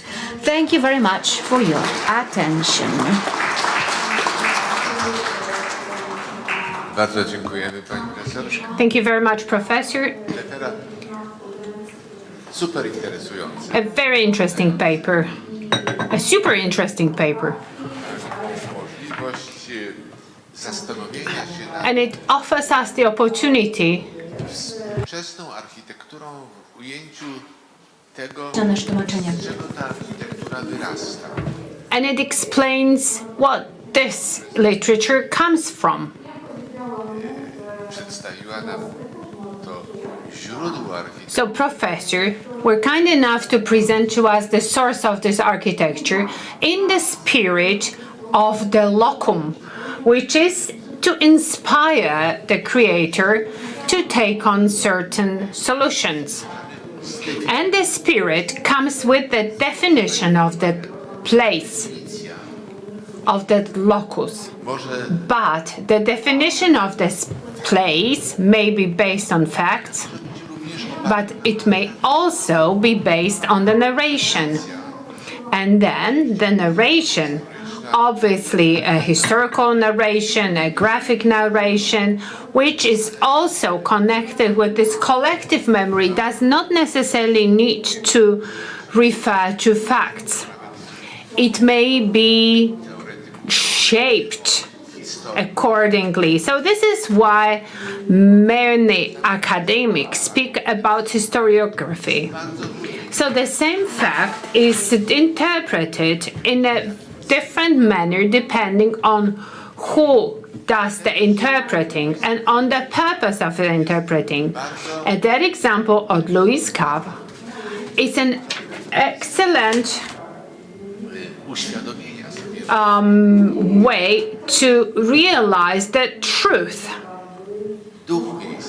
that the spirit of that place, of that location, and the narration that comes with the definition of that space may refer to very many different elements of history and very many locations globally.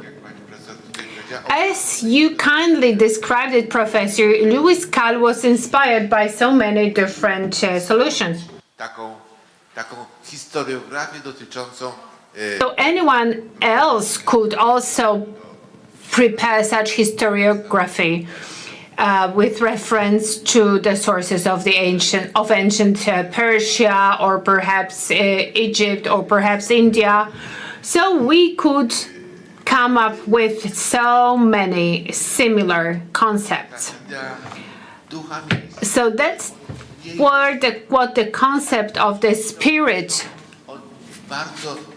in the sense of spiritus loci, is about. It is largely dependent on the architect's invention, creativity.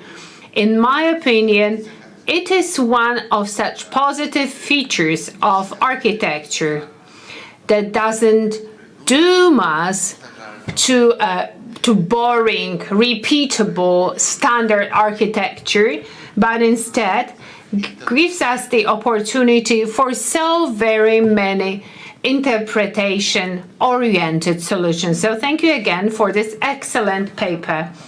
So now Adam Nadolny will give us his lecture, will introduce us to the college city on the example of the island Masira from the Sultanate of Oman. And I believe this is a recording, right?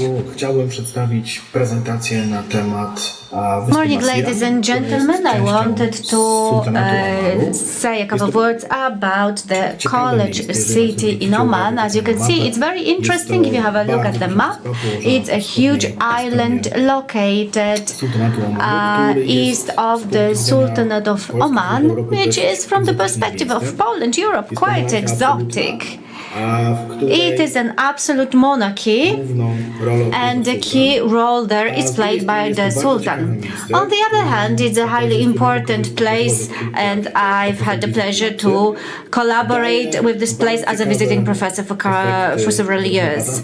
So I have a lot of interesting experiences, and I wanted to talk to you about this specific place, which is very interesting. On the one hand, you can discover the natural beauty of the landscape of this part of the world. You can see it more or less in the photos.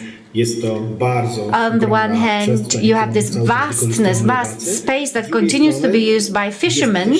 And on the other hand, it is, to me, also a place where you can find many examples of architecture of the 1990s. So, the architecture that sort of inspired the development of this part of Sultanate. So, the key assumption of our conference is to define what a city is, right? And how can we refer to this concept? Importantly, we should obviously start with a definition of this issue. What are its frames? And here let me quote Christine Boyer, who says that the city consists of streets, squares, different elements that, especially from the local perspective, provide us with a possibility of forming, defining our past and ourselves. So they are as mysterious today as the hieroglyphs in the past. So the topic of our conference today is architecture and city, and obviously both concepts will appear during the further part of my presentation, but we need to mention first two fantastic gentlemen who dealt something that is fascinating from the perspective of urban planning, so collage city. So it's a kind of a play, a game, as you could say, using historical forms, elements of cities, constituents of cities, and transposing them, transforming them. It's a game. It's a game that we continue to play until this day. So the task I took up together with my students from Oman was to try to define the way in which such a collage could be used today with regard to Masira, to the Masira Island, and have a look here at the first photo on the left. It's a woman in a traditional dress. It's a collection of the British RAF, and it's an invitation for further study. Until the mid-1970s, Masira was an interesting place. These are the photographs that I received from ex-soldiers who were stationed on the island. So they show the colorful, diverse nature of the place. In the 1970s, and until from that time, the place hasn't changed that much. Here you can see some examples of architecture and a truly fantastic place. Today this place is owned by the Royal Air Forces of Oman, but until 1975 it was the British Airman base, and hence it is a starting point for further research. I hope that next time when I see you face to face, I'll be able to show you the outcomes of my study. Here, the picture in the middle is quite clear. We can see the formation of urban structure that consists of buildings and streets in correlation with very geometrical, yet at the same time very visible center.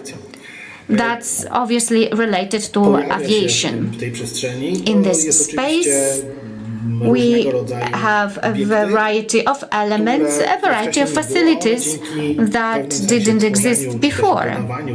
But by being added to this space, they became a form, a way of creating and defining this place. So the question is, how can we define this space of the city, which is composed of streets, of squares? Thinking about the contemporary generation, how do young citizens of Oman, who perceive Europe as a rather mysterious place, but the place that they sometimes visit, how did they deal with defining the city? What is a city for them? How do they define it?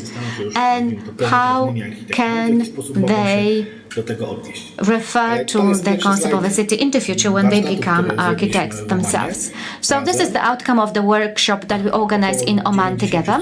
There were more or less 90 students who work with them. I teach them urban planning history too. And these are engineering students. As you can see, well, there's the specificity of the place. The residents of Oman are quite attached to the tradition, despite the advent of modernity, which is visible to much less extent than in Dubai or in Saudi Arabia as such. This local tradition, this local aspect is being also often emphasized, including in discussions. So we decided to divide Masila, which was the experiment ground for us, into several parts. Maybe not several spatial parts, but functional parts. In a way, since Masila has very few investments, it's relatively wild, but at the same time it has certain problems related with maintaining order. So I asked my students, how can we interpret it, obviously using the technique and technology of collage, but naturally relying purely on digital tools? How can we define this urbanized landscape? So let me now show you a couple of examples on the spot. So students, well, these were partly materials that were provided by a team, and these were the places that we actually wanted to see. We wanted to see how the students would transform them. And I'm going to show you which of the examples are our examples and which are the examples prepared by students. This is something that students created, and that is something created by the team. As you can see in here, the definition of modernity takes place by combining, linking the island to the continent, because to get to Masila right now we need to take a boat, or we can use a ferry, obviously. Masira to także pewnego rodzaju Masira also cały czas koloryt means lokalny związany z rybactwem. a lot of local traditions such as fishing. It's a deeply rooted element of cultural identity in the citizenry who lives there, in the residents of the island. So the young people try to redefine it anew, and the outcomes are often quite shocking, because we see space that is completely transformed, totally modernized. You can see on the right side, the young team suggested something like a small miniature New York, and you see it contrasted to what was before. So the search for modernity is very important. And this is one more place that we have selected on purpose. It's a nice facility erected on a beach. It was erected in 1990s during the reign of the previous Sultan. And it's an open-air market. It's a place where you can also organize a variety of events. And this is how the students approached this issue, how you could reshape the place. While we can perceive this approach as naive, because the collage technology provides us with these possibilities, we can build narratives of this kind. So the second theme, city and nature, again from the perspective of students. The picture in the left side is the current one. Many elements of the island are formed in this way. There's a lot of flat land that is closely approaching the sea level. We have very little natural greenery plants, and the dreams that the students would like to put in place is what you can see on the right side. So the mosque is the Sultan Qaboos Mosque that is located in the capital of Oman. Let's move on. Sea and tree, the next topic. Maybe this is something that can be related to the everyday activity of the inhabitants of the island. It's what they do every day. So the question was what we can do with that. So it's a landmark in Masira. It's a wreckage of a ship of the 1970s. It is a landmark used by tourists who take their photos there, and once again an attempt to redefine this space. What it looks like, how is it formed, and how can we define it? Easily, we use the natural landscape, we use a couple of palms, and we let people use this space. I really like this example, and this is why I showed it to you.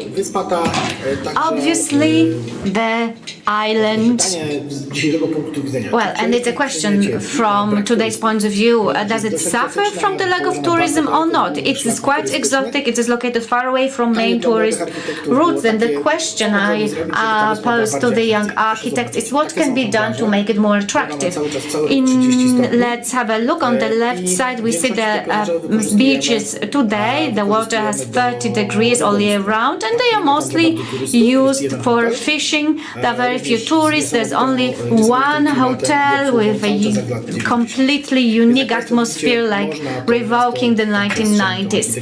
So as you can see, you can interpret this space in different contexts. Well, obviously you get nice outcomes whenever young people try to refer to what they like.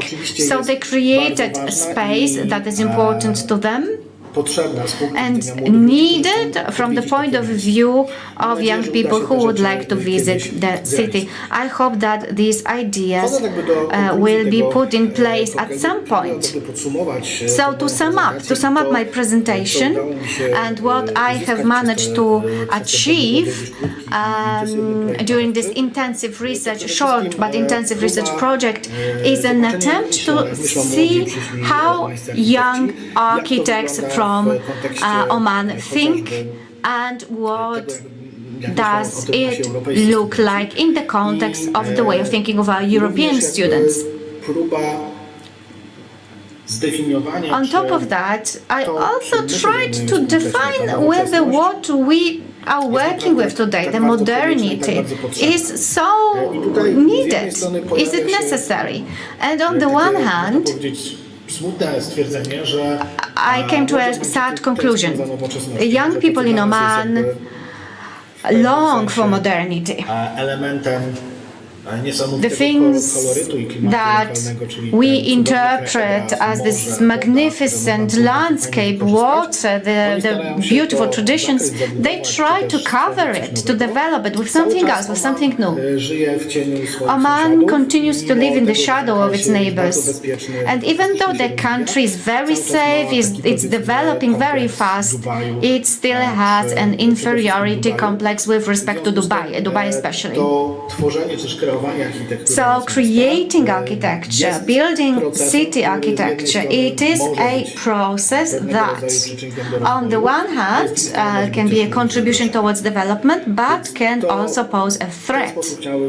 And this is how I wanted to show you what I was working on in Oman with my students in the summer semester, and I hope to continue my work. And on the other hand, I also hope that this presentation inspired your curiosity, maybe inspired you to visit Oman at some point. It continues to be an exotic place for Europeans. And on the other hand, for those who love nature, it's one of the most beautiful places in the world. So thank you very much for the invitation. I hope that you found my presentation interesting and that it contributed to a new point of view on defining architecture, urban architecture in our modern world. Bardzo dziękuję za tę interesującą prezentację. Thank you so much for this interesting presentation. I have this impression that this presentation again is very much debatable, and it is certainly a follow-up of this first presentation in this session.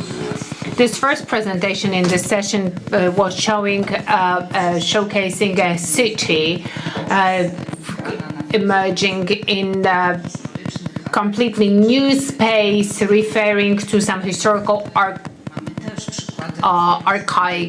archetypical solutions. And here we have this reference to this non-organized space. Professor Nawrot was showing us a destroyed city, and now we are talking about re-emergence of cities built from scratch in locations on sites which are not civilized. And this is when I feel I have to rebel against such solutions, and I have this question. Do we really need to interfere with the spaces, wild spaces, areas or sites that attract tourists, that attract interest, where the civilization is not present yet? This is why I find these presentations so very interesting, and it shows what a human effort can achieve. Now I would like to ask Professor Renato Capozzi from Napoli to present his lecture, Eastern Naples Gateway.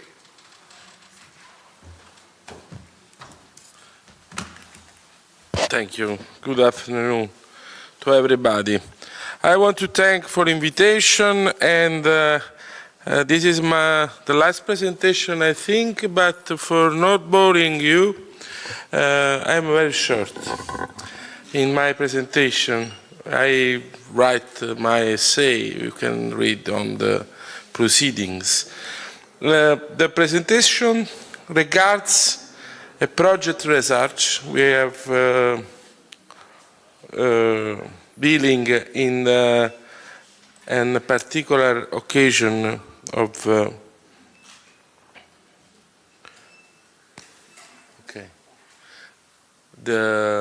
this international workshop promoted by Technische Universität of Dortmund 2 years ago, and the teams, the 10 International Spring Academy, and the themes of the workshops and summer school is the gate of the city, the entrance of the city.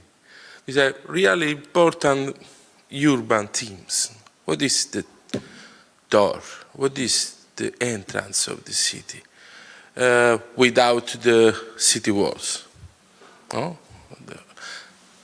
Krakow have the city walls is more clear, and a lot of city as the city walls has disappeared, that is demolished, and now what is the possibility to define through the architecture body, through architecture forms, not with advice.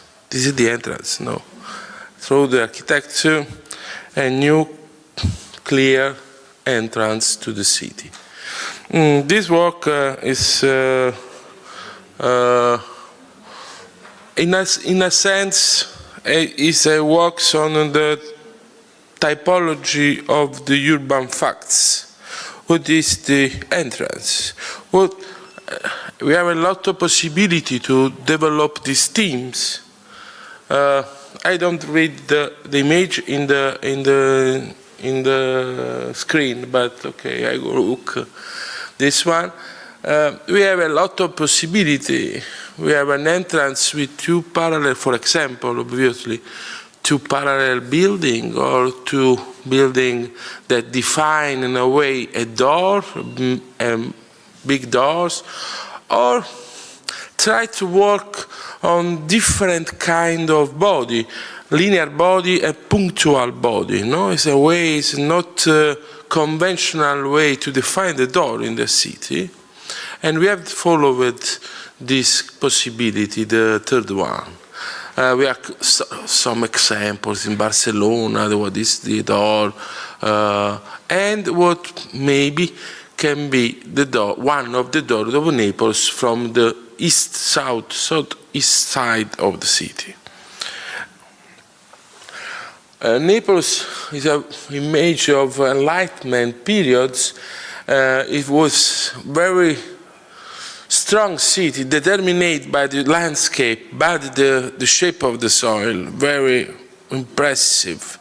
With the Vesuvius Mountains, you can see in this image, and we have a sort of crown of hills around the Gulf, and we have the possibility to recognize some big world building, no? In a way, very important monuments, huge monuments. First, you can see in this image is Albergo dei Poveri, 300 meters long, and we have in the second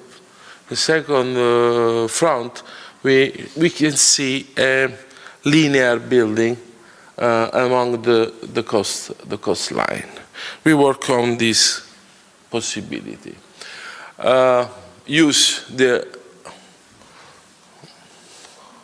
We use a lot the historical map of the city when we have to define a proposal for the city. It's very important according to us.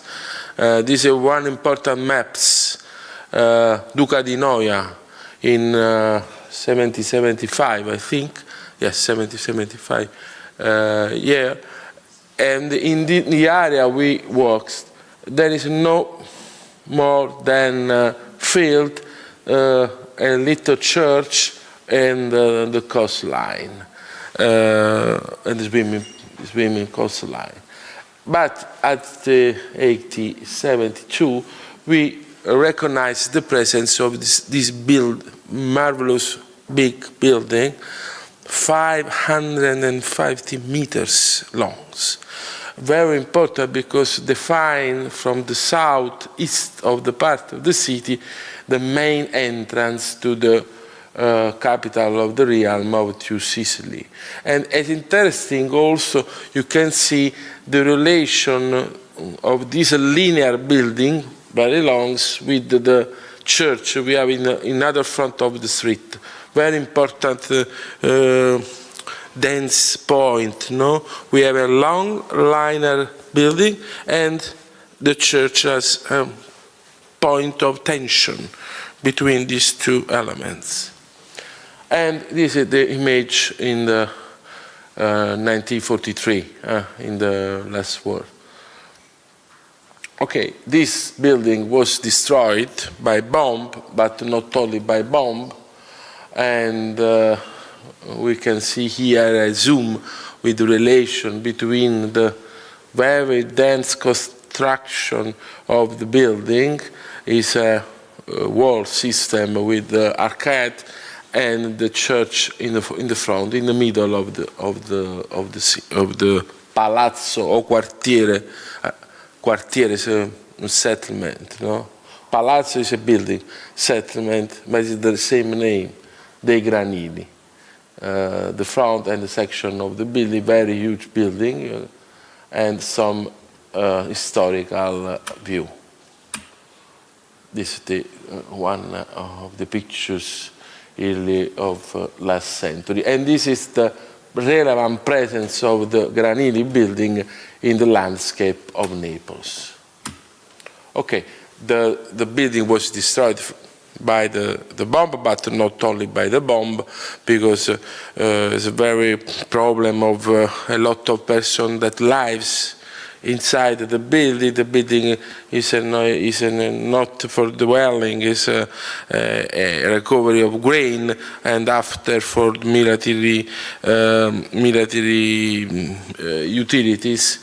But we start with the two possibilities in our idea is try to rebuild this important relation that define the limits from the city and the harbor in a way, but in the same time define the main entrance to the city. We have two solutions, and I will show you both of them. And in a way, the scientific effort is the comparison of these two possibilities. For the same problem, we have a lot of possibility. This is a possibility more linked to the previous building in a way. In a way, is the proposal not to rebuild the building, obviously, but the syntax of the building is quite the same in a way, with some variation.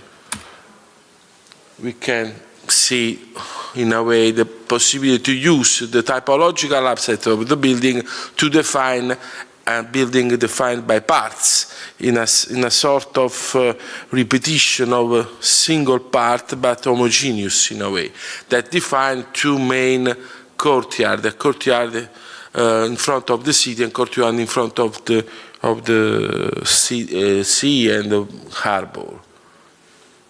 Some sketch that, in a way, try to explain this one.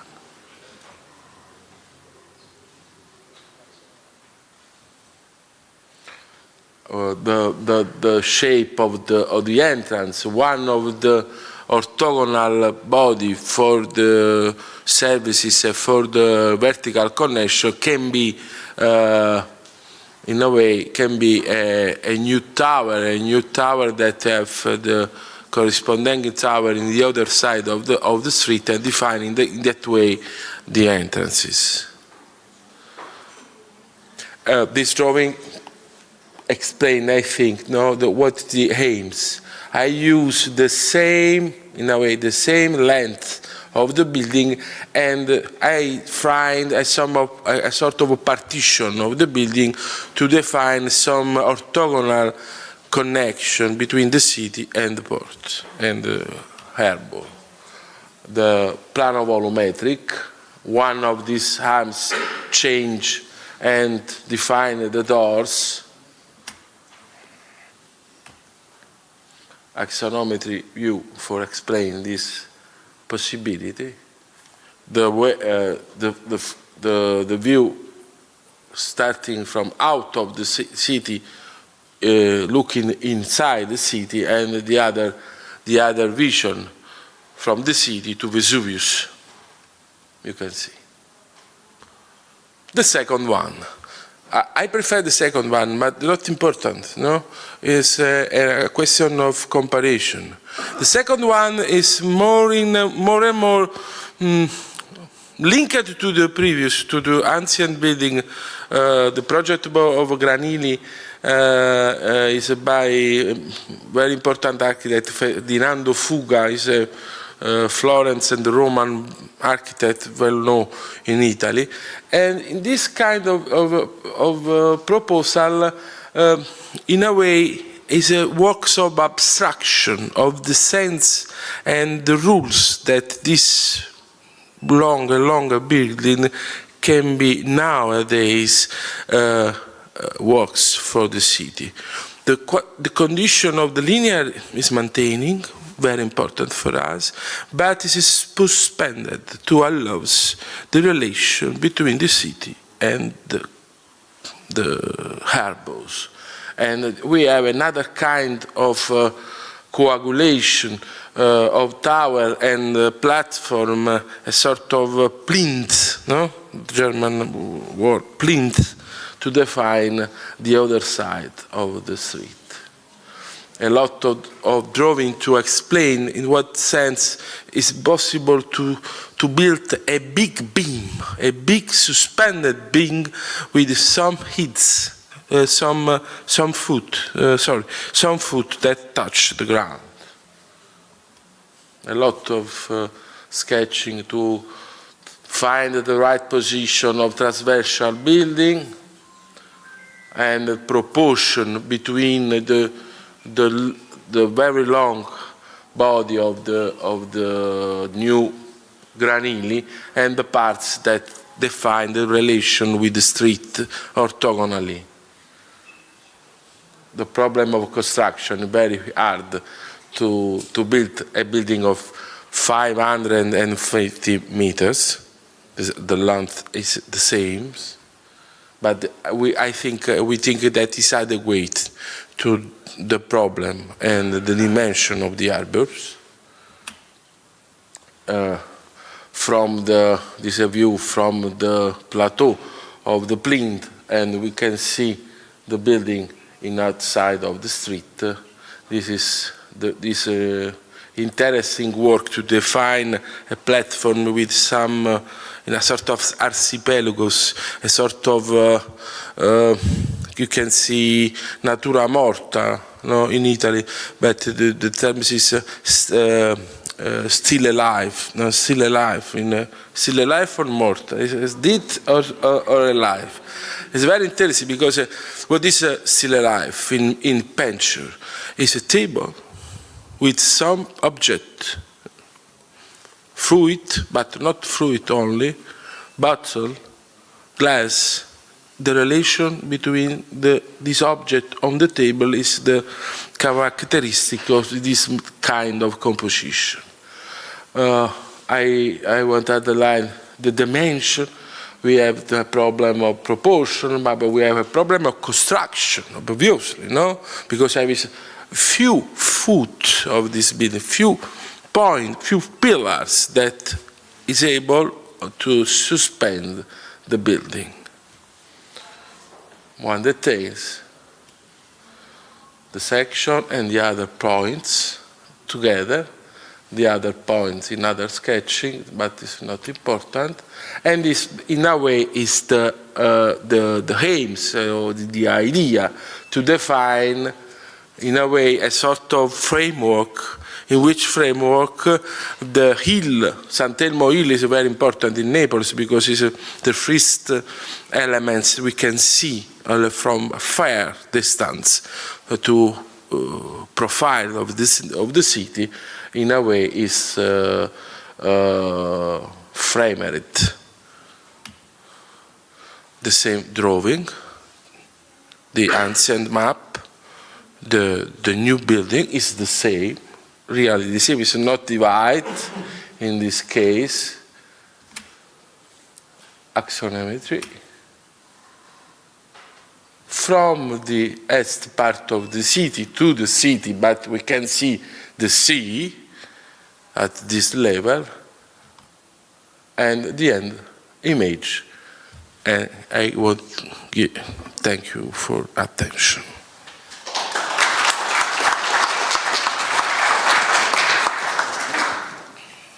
Thank you very much.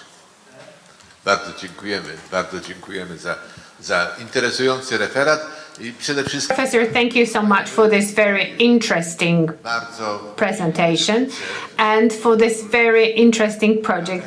Very beautiful drawings, sketches, very interesting, intriguing solutions and variants, and such an exceptional place, the gate to the city, with this splendid view. So we have the volcano welcoming the guests, the visitors that come from the eastern side of the city. So again, thank you so much. So, congratulations for beautiful sketches. Thank you. It's really amazing. Thank you so much. Congratulations.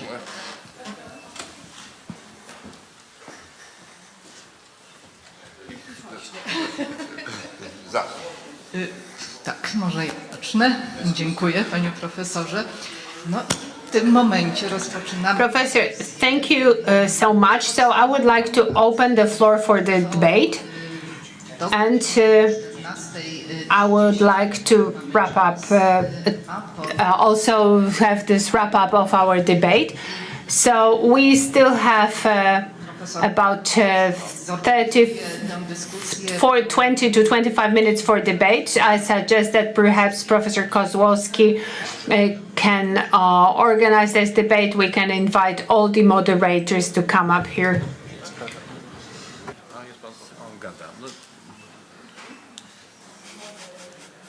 Pan profesor może chciałby do nas dołączyć?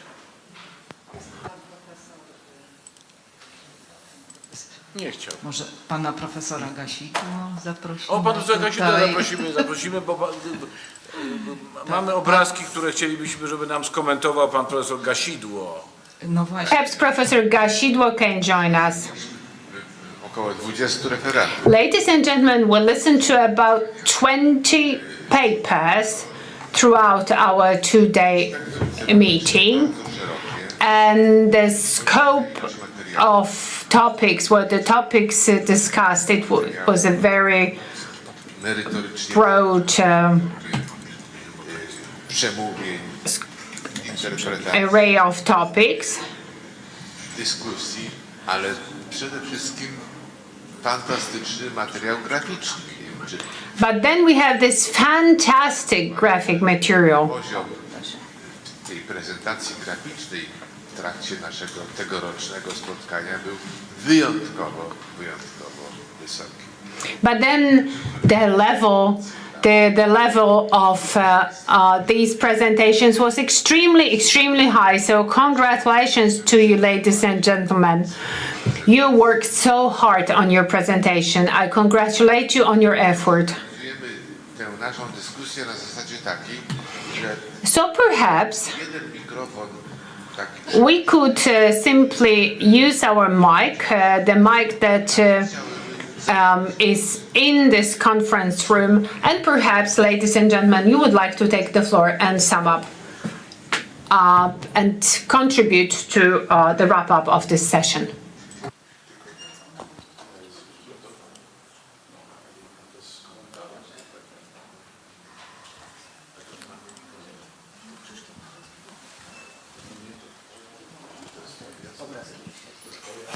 My tu, szanowni państwo, w przerwie na kawę pani doktor Anna Berbesz pokazała. During the coffee break, Dr. Anna Berbesz shared with us her interesting observations related to the AI. I być może chciałaby And perhaps powiedzieć na ten temat, przybliżyć. she would like to Zapraszamy. say a few words in the open about it.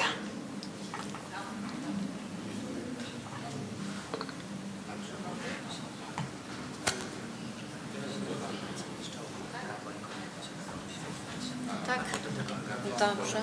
Halo, halo? Nie wiem, czy to nie słychać. Nacisnąć? Dobra.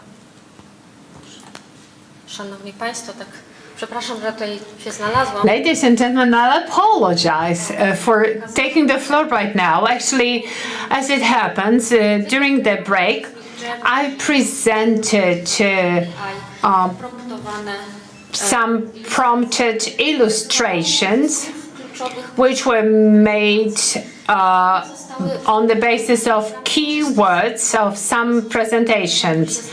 So these were not keywords included in abstracts of your presentation during the conference. Actually, I used Midjourney and used keywords of my choice. And to conclude, as you can see, that today's level of presentations presented in the presentations of our participants is definitely more interesting and more beautiful than what we have generated from the AI. So this is the presentation about icons in architecture, and the prompt words are architecture, island, and the city. So you can see the solutions, and then Renato Capozzi, that has been generated from the last presentation. And when we compare to what you were kindly presenting to us, Professor, and what the AI generated, it's a very different level of illustration. I believe that your illustrations, Professor, in your presentation is presenting the gist of what we want to have and what we listen to. And this is illustration to Professor's Nadolny presentation about Oman and the development of this island. It is quite invasive when it comes to the generation. And the most abstract illustration is the illustration from the presentation by Professor Nawrot from Gliwice. So we have this combination of concepts such as transgression, constellation, and other words presented actually a system of very abstract solutions. And here we have an illustration to Marta Pieczara's paper. So it is a reference to Louis Kahn, his style and solutions. Forms are slightly abstract. And here actually is the first presentation from our sessions today. By combining the words like philosophical concepts, social concepts, and concepts of art. And then we have Naples, Federica Visconti, and this illustration presenting the city structure. So the combination of the red-blue plan, adding the words the house of the tragic poet, and Pompeii, and between the old and the new. And actually, ladies and gentlemen, I think this is it.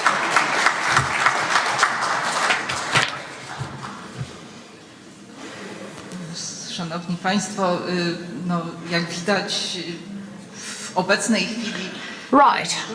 As we can see, at present, AI is not going to replace us anytime soon. We'll see about that in the future. So this is an excellent wrap-up of today's presentation. To, co pani doktor pokazała, to jest bardzo inspirujące. No nie It is very inspiring pod względem what we've just seen, not only in graphical terms, też potencjału, jakie ma sztuczna inteligencja, generując różne so the potential of the AI is huge. We can see certain visions, certain solutions generated, but I think it's worthwhile to consider presentation of our thoughts, of our observations, and how can we be understood. So perhaps Professor Nawrot, when giving his presentation, would he expect that the AI would understand his words in that way? We have the keywords, but they were somehow referring to what you, Professor, what you were saying. So for me, that was a surprising interpretation of your lecture, Professor. And it is my question then. We work on some presentations, we offer our thoughts, digested concepts, and then it seems that the AI has its own understanding of these concepts, and we are not certain whether we've reached the gist of whatever is up there, and it's processed by the AI. So when working on the presentation, we need to consider the potential reception of our work. So ladies and gentlemen, I open the floor to discussion. Naszego organizatora, który czeka na użytkownika. Bardzo proszę, panie profesor.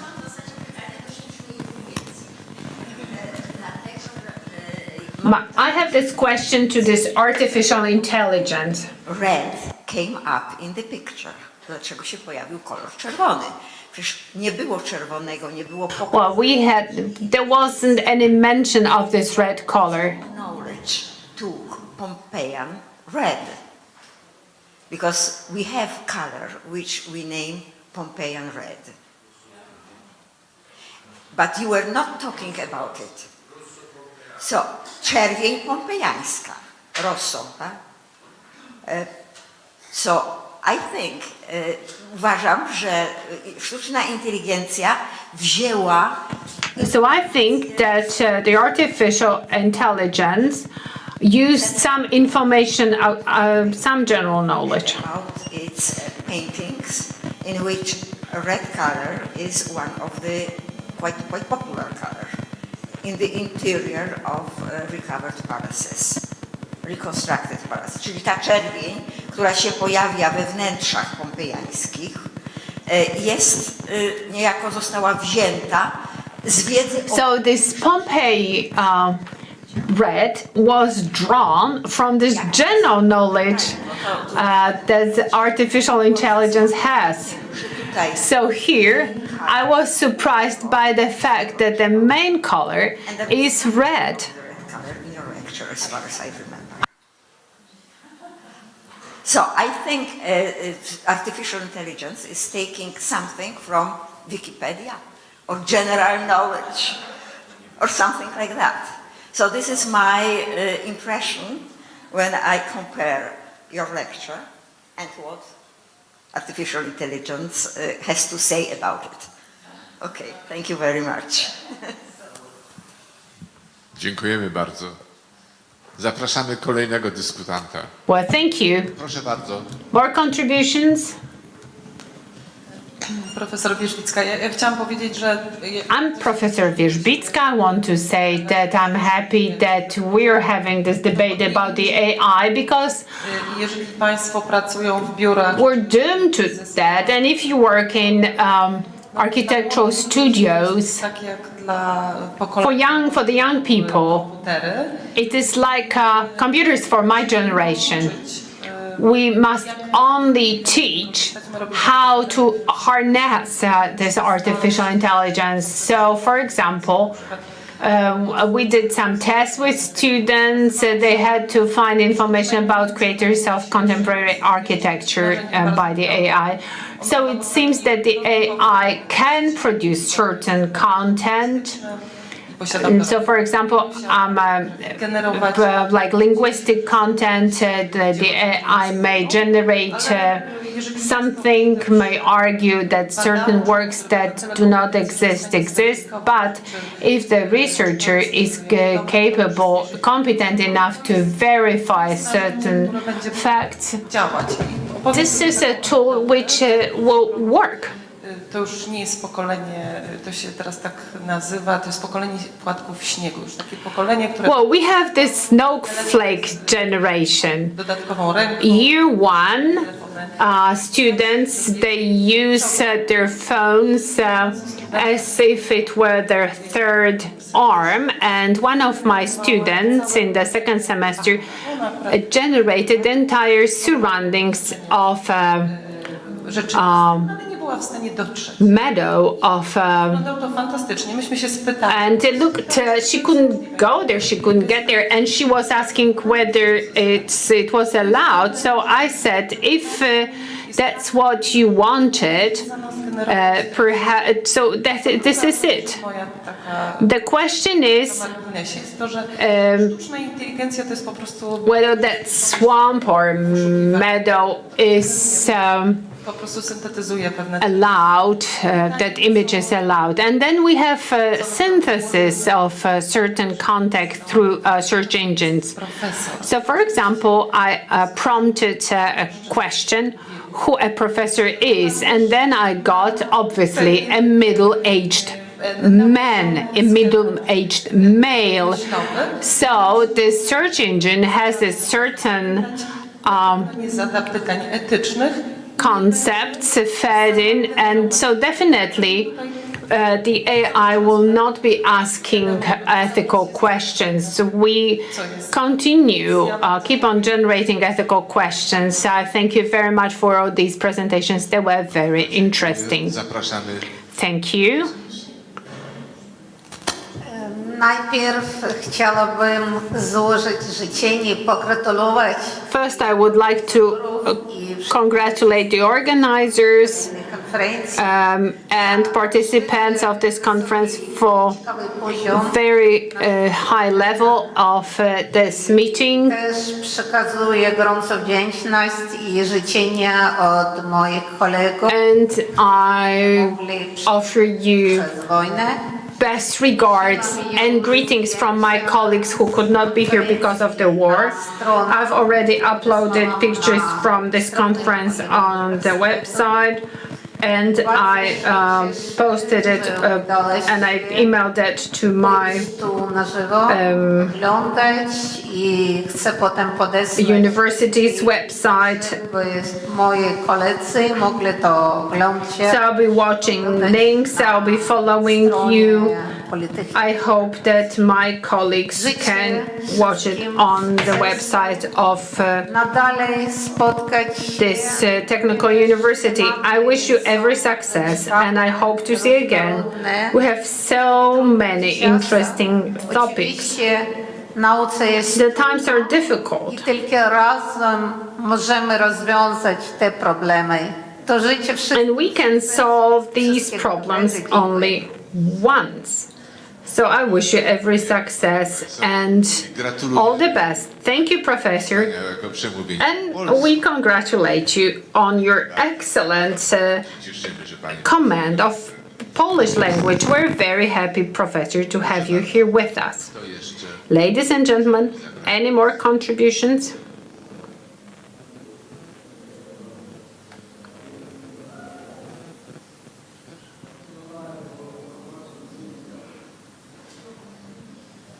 W związku z tym tematem sztucznej inteligencji, który wywołał z całą pewnością duże Okay, right. So może być pewnego rodzaju inspiracja. Well, artificial intelligence could be an inspiration for Professor Kozłowski when it comes to the topic or theme of the next year's meeting. Tym aspektom, o których wspomniałem. Perhaps that could be devoted to the aspects that that were covered here. Naszych przemyśleń referatowych.